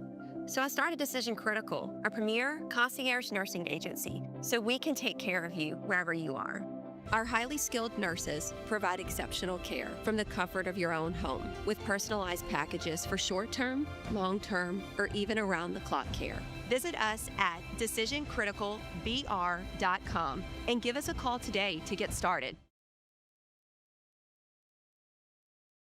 Hey, it's Matt Moscona. Look, back pain can sideline you from the things you love. That's why I trust Dr. Kevin McCarthy and the team at the Spine Center of Louisiana. Dr. McCarthy doesn't just treat symptoms. He gets to the root of the problem. From advanced injection therapy to minimally invasive surgery, they've got the expertise to get you back in the game. With 5 locations across Louisiana, including right here in Baton Rouge, quality care is close to home. Call the Spine Center of Louisiana or visit spinela.com and tell them Matt sent you.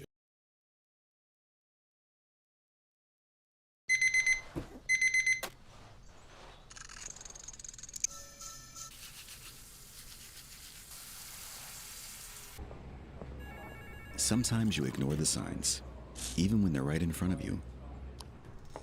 Problem gambling isn't always easy to spot. Know the signs. Set your limit. Learn more about healthy gambling habits by visiting us online or text or call for free confidential help now.